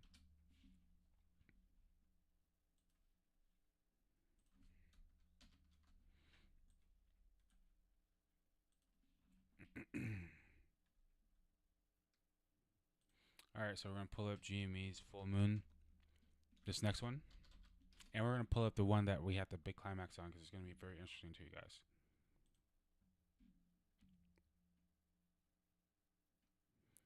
Heating tech, interesting. I don't know. I know exactly what that means, but it sounds interesting. It sounds like technology. I like that.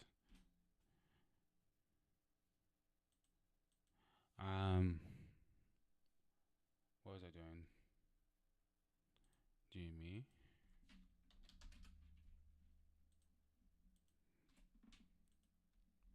I'm at the sign in, I think. Yep.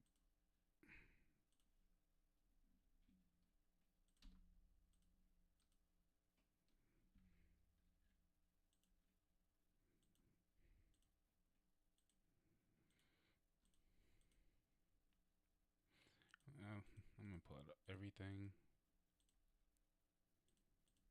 I have binoculars. Oh shit.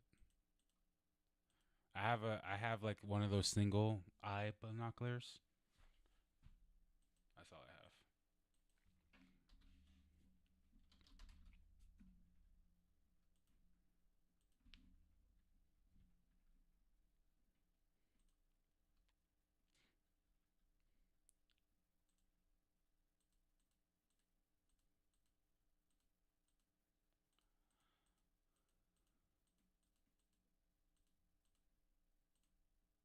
Okay.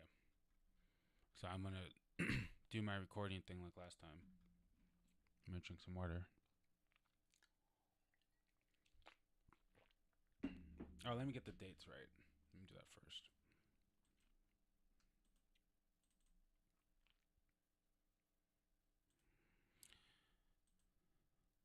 I'm just gonna go to the full moon,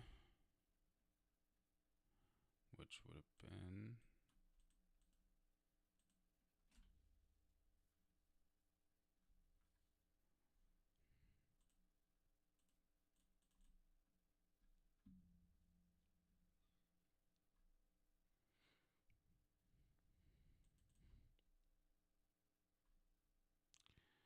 one, 6, 8.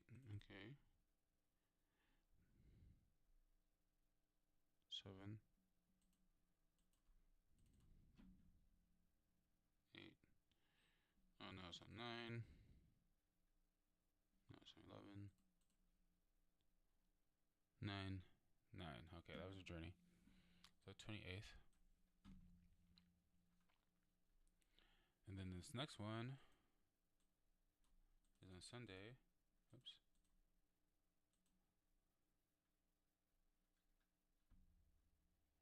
Ten, 8, back. Did you guys notice something already?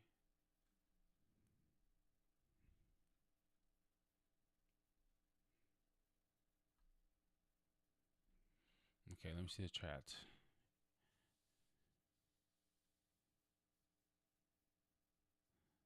Oh, okay.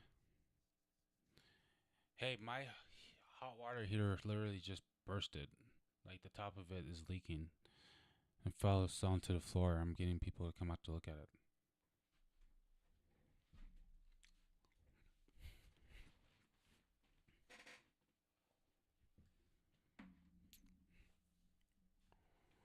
Okay, okay,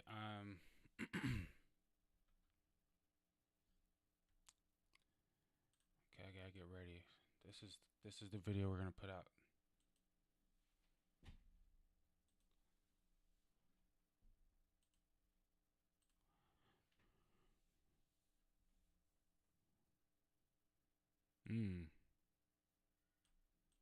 Nice.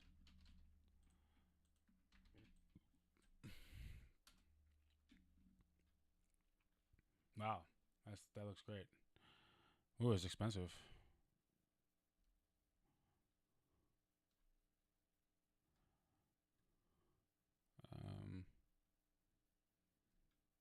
Wow, yeah, that zoom is stock. That's the stock zoom.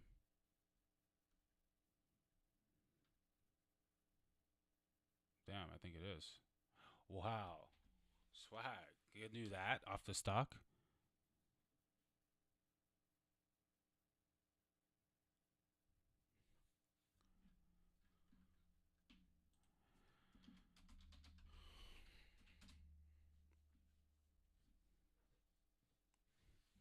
I have the. I can never spell it. That is very sick camera.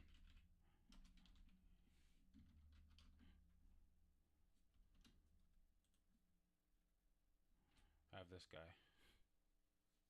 She doesn't look as nice as her, but the quality on it's a beast. A very good camera.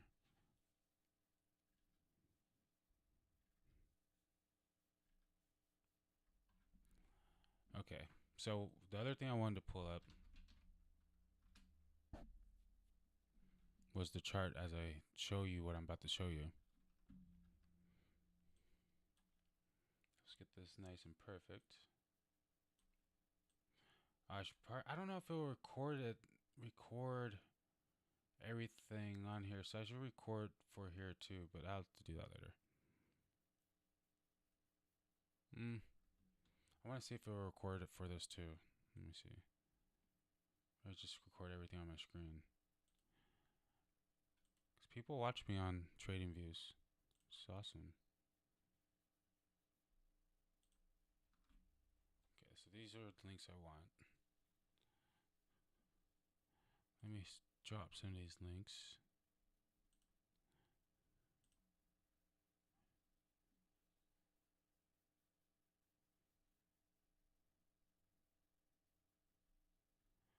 Okay.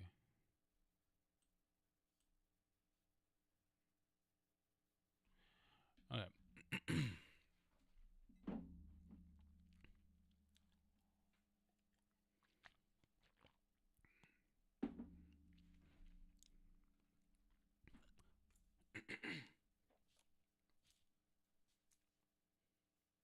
Getting ready. Is my volume good?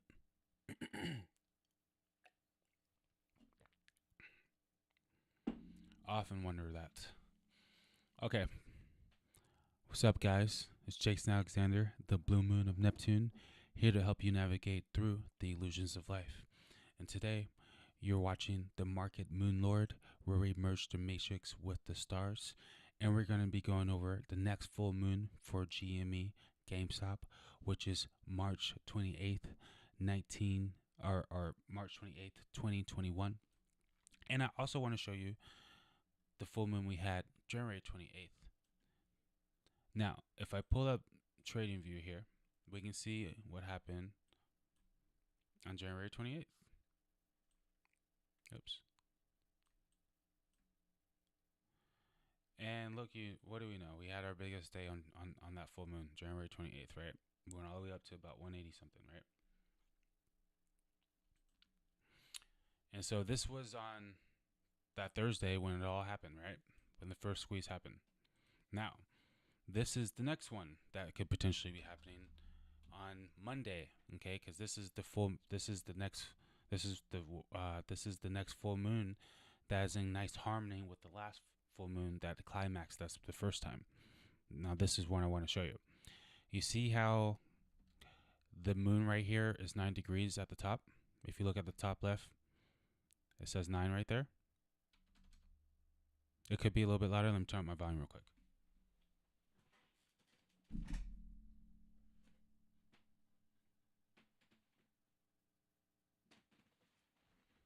How's that? Let me know if that's too loud or louder. Mic check, mic check. Mic check. I can make it a little bit louder. Okay, so notice how this is 8 degrees in Leo, or 9 degrees in Leo right here. And this over here is 8 degrees in Libra. Okay? Leo and Libra are a sextile. They go well together. So this full moon is in good harmony with the last full moon that squeezed us the first time. Okay? You guys follow me? This is very, very interesting. Now, another thing that I saw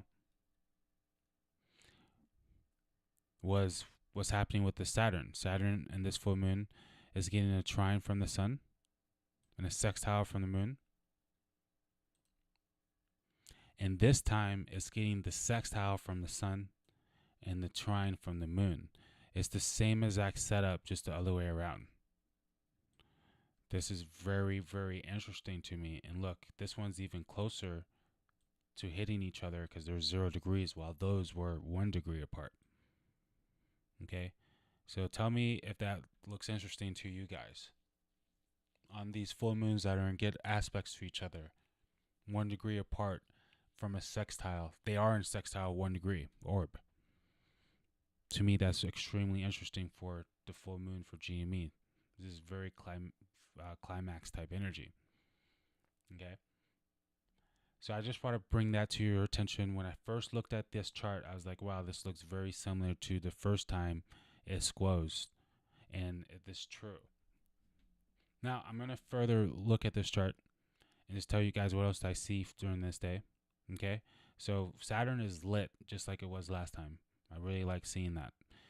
And now we also have Mars in Gemini now in the same sign as Saturn. Now that's what kind of scared me about this week, was that how Mars was on top of Saturn, and Mars represents cutting and Saturn represents restriction. That is lifted. Now this is just going more towards energy, towards communication and getting things done. Okay, so I feel like GME is working. There's a lot of energy towards the stock with this type of energy, and it's approaching the North Node, but it's not there yet. That's going to be there closer to the end of the week into next week. Okay. Another interesting thing that I saw, what did I see?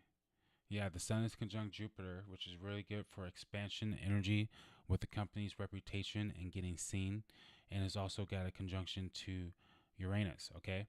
Now, that's not a very tight one. It's 2 degrees off, but it's not exact, I should say. But it's still worth mentioning that that is building up into that. And trust me when I say, when Jupiter is on top of, directly on top of the Sun and Uranus, this is extremely volatile and extremely bullish energy for expansion on the company. Okay, but this could activate tomorrow. This could be activated. This has already have been activated. They already been expanding, but this could further be activating on Monday's trading day. Okay, now what else do I see? Again, Saturn is approaching. Oh, it's already passed, but it's leaving the Neptune. That's good. It's getting released, but whatever they were building into the future is being built, and they're about to see it through.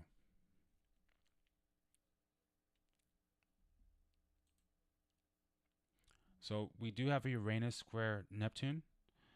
And to me, that could be several things. It's hard to really decipher when I'm seeing like squares between these type of psychological energies, because it means deception. It means things happening behind the scenes. It means illusions. And it's really hard to say which direction that's going towards. I mean, there's always going to be losers and winners in this situation, guys. So even if it looks good for a stock making money, when it makes money, it hurts other people. And deception is still going on, and when it loses money, the same exact thing. But look at the moon this day. I mean, we're having a full moon this day, and it's exactly trying Neptune and Saturn for GME, exactly 1 degree, or exactly 0 degrees. That's amazing. And both Saturn and Neptune are having very powerful transits, especially Neptune. Especially Neptune. If there's anybody new in here, hit the like button, please. Thank you.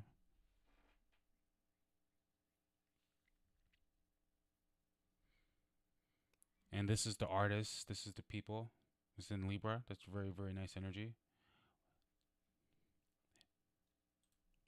Hitting Saturn and Gemini for communication. Hitting Neptune for fantasies and dreams. And Neptune's hitting the Sun for its reputation.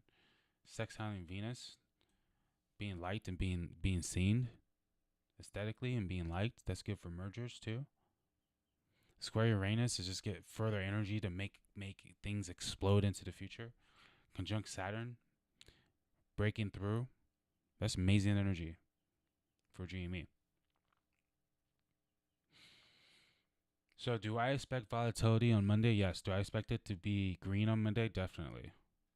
I'm more bullish on this than I was about today. I'm more bullish on Monday than I was about today, just because this full moon looks great. But let's go ahead and look at Monday.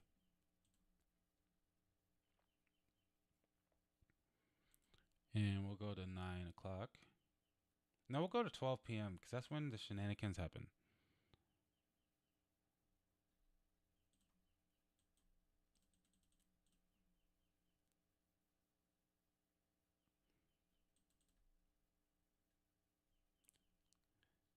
Okay.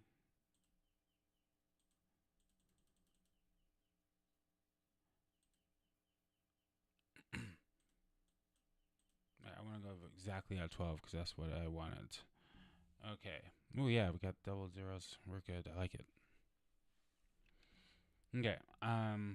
So on the actual Monday's trading day, first thing I noticed is the moon is all by itself. All by itself. There's nothing over there by the moon. The moon is away from all the planets in the sky, and the moon is away from all the planets on GME. I wonder what's happening in the sky in general this day. It might be worth taking a look at. But let me see. We're not going to count that moon trying the midheaven, so it's not really doing anything up there for GME. I'm not too worried about that. That's not a good thing or a bad thing. And it's in Libra. That's very good for the artist and for the people and communication, harmony, love, abundance, money. Ooh, look at this. Wow. Mars is exactly opposite Pluto.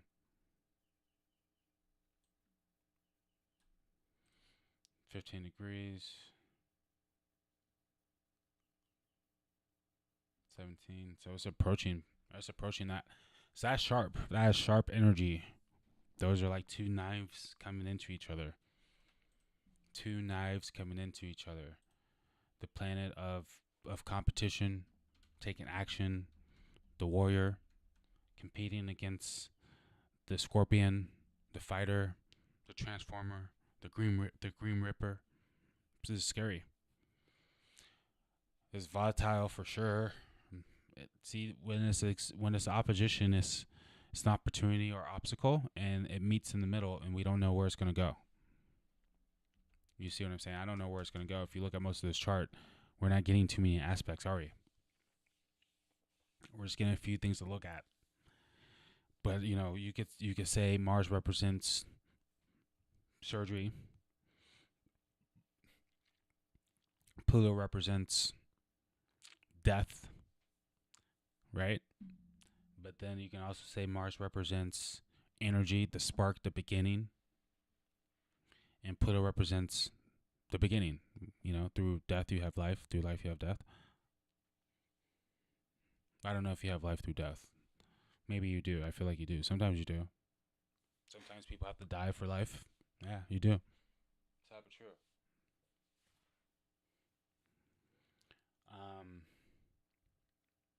So yeah, that's very strong, sharp energy. Like I get scared just looking at that. Just that's intense as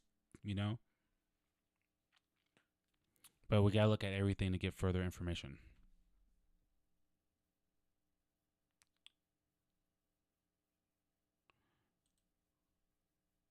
Saturn conjunct Neptune, I like that. I'm not too worried about that. It's approaching that Jupiter, and Jupiter's still approaching that. That didn't really change from yesterday. The only thing that really changed from yesterday is the moon. And then this is more violent than it was the day before. Let me take a look at that. Yeah, see, it wasn't even happening the day before. Then today, that's what changed. The Mars. Remember, we're not counting that time. So that's serious energy. GME is going to be super volatile tomorrow, but the moon or the sun is looking great in the sky, making great aspects. I really like that Neptune is in Pisces, where it's at home. And they have a Venus in Pisces. I really, really like that. And the moon in Pisces is also sextile Uranus. So overall, this looks favorable for the stock buying pressure.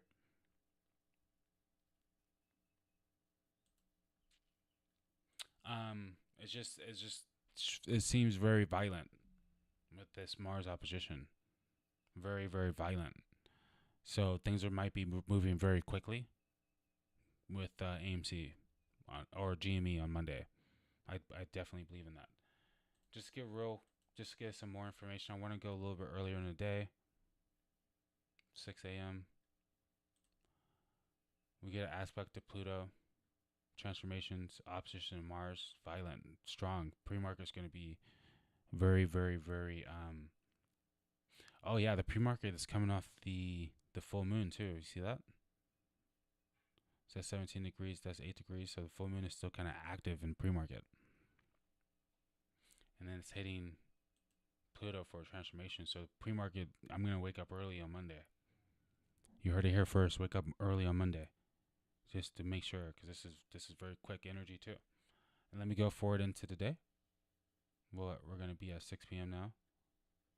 Nothing new. No wait, nope. I take that. Oh wow, I take that back. Moon will trine the sun and Uranus, so expect some potential action in the after hours Monday as well. And they're all pretty decent aspects. So maybe even some good communication after hours, because the moon will be in Libra, hitting AMC's sun, which is reputation. Okay. So I'm liking what I'm seeing for Monday. You guys heard it here first. It's Jason Alexander, the Blue Moon in Neptune, here to help you navigate through the illusions of life. You're watching the Market Moon Lord, where we merge the matrix with the stars. Please like, comment, and subscribe. And until next time, peace. Hey guys, is it just me, or was everyone nice and quiet in the chat so I could record?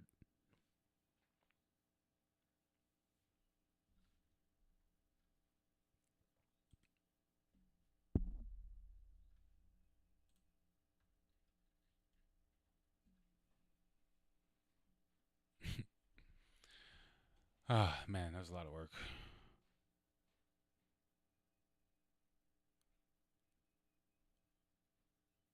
We didn't want to distract you. That's what I was thinking. Oh, Ricardo heard me. Thank you. I appreciate it. Man, okay. I'm seriously gonna go, guys. But only after I take any questions that anyone may have. That was what? Yeah, I'm invested in GME. Yes, sir. I have so many GME stocks. Let's see. In this account, I have 41. I'm gonna look at my TD trading.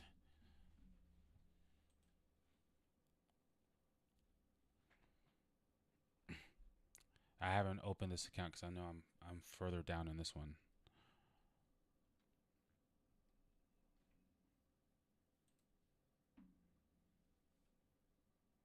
Not too bad though. It could be worse.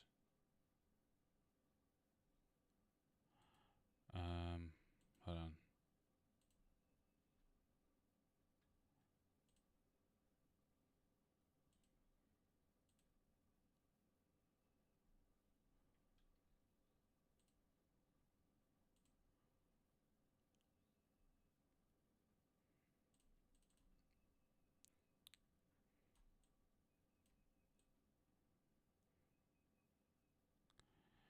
In this account, you can see I have 115 AMCs, and then I have 16 GMEs.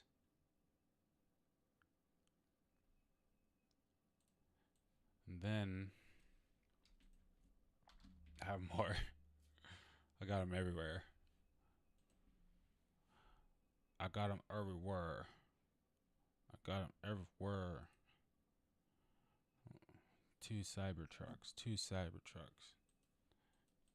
Yeah, I put my money where my mouth is. Facts.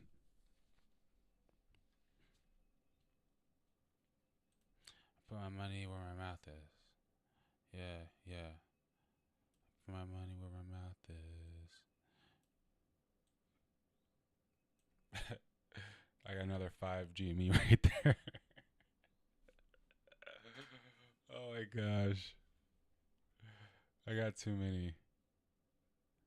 I'm killing it. Guys, I'm going to be making so much. I'm greedy.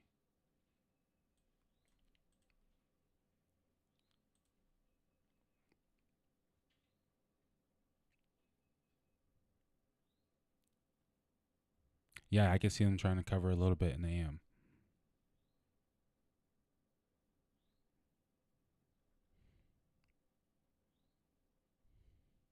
Yes, I think you're going to receive your reading today. Most definitely. I don't know if you heard what I said at the beginning of the show, but I shouted you out. Where's my Cash App? Thank you. I got you.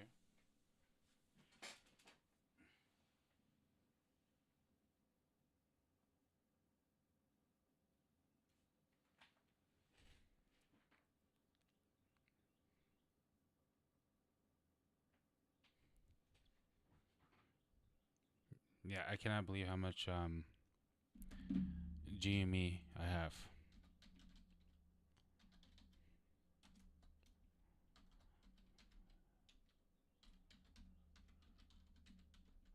The way I look at it is they're both going to moon, but if one doesn't and the other one does, I'm going to be fine.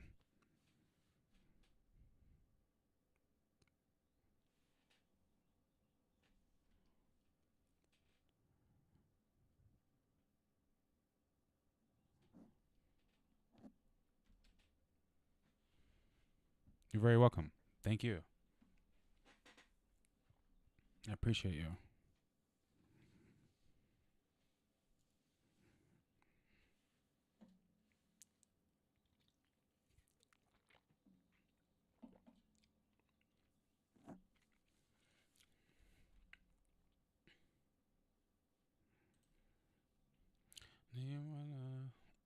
Man, I wish I could find that song I wanted to play you guys. It's mad annoying.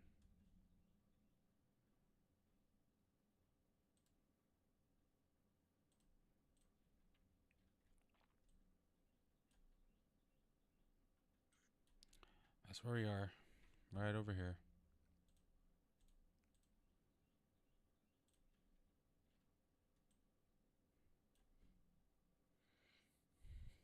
So what do you guys think? We go right here. Then we get the full moon, and then Monday, POW? Or do we go down a little bit Monday, and then on the Purgy, we have the POW? It's exciting stuff. It's exciting stuff. It's hard to know. It is hard to know. I'm just a guy trying to read the stars.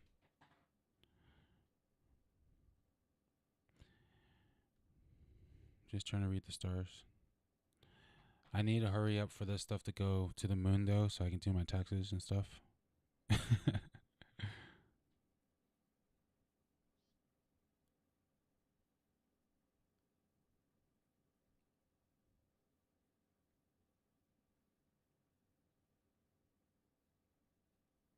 Alright, just emailed that song to me, so I'm gonna have it.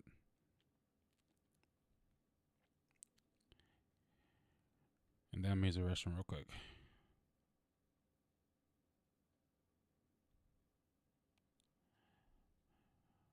Alright, Ben. Next time, homie. Thanks for stopping by. I'm gonna leave soon too, guys, so if you have any questions, let me know. Then we get out of here.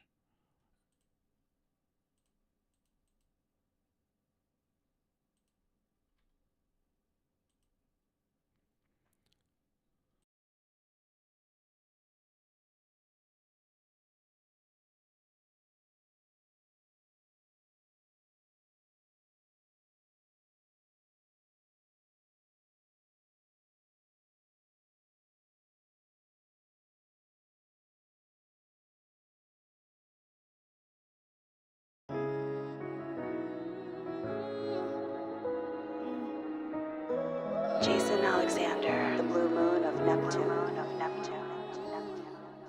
Don't turn me to a beast, bitch. You don't wanna see my demons. Trust this, I can be heartless. Pluto in the first, bitch. You don't wanna fuck with this. Shut up, give me kiss. Let's reminisce. You were the baddest in the best way and the worst. You loved me first. I loved you best. You left me first, then I let you step. Shouldn't I turned your back? But you think you're bad. But I know you want me back. Fuck that, I ain't tryna be savage, but you ain't gonna do me like that. We had something special, now I gotta let you go. Our egos are in control. You think you're bad, but I know you want me back. But I know you want me back. You think you're bad, but I know you want me back. But I know you want me back. You're the best I ever had. Too bad it couldn't last. Fuck your flashbacks. She want another chance. No take backs. Cause I'm hoeing again. On some new shit. With a new chick. And she bad. I know you mad. Cause you wanna be hard. You took it too far. And now you scarred. Cause I know you want me back. Fuck that, I ain't tryna be savage, but you ain't gonna do me like that. We had something special, now I gotta let you go. Our egos are in control. You think you're bad, but I know you want me back. But I know you want me back. You think you're bad, but I know you want me back. But I know you want me back. Jason Alexander, the blue moon of Neptune.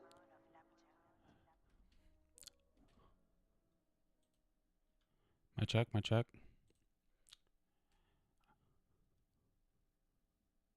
My email is... let me give you my astrology email.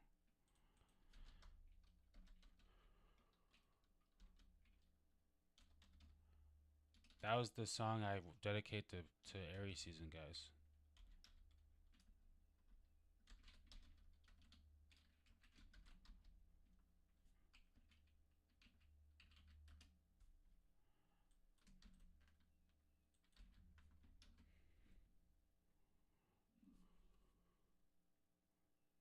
You got a beat? Okay, nice. Send it.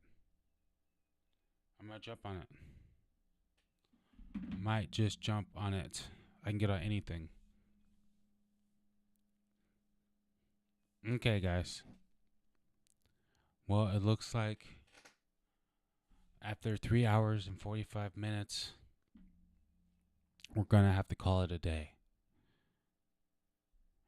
I'm Jason Alexander, the Blue Moon of Neptune, here to help you navigate through the illusions of life.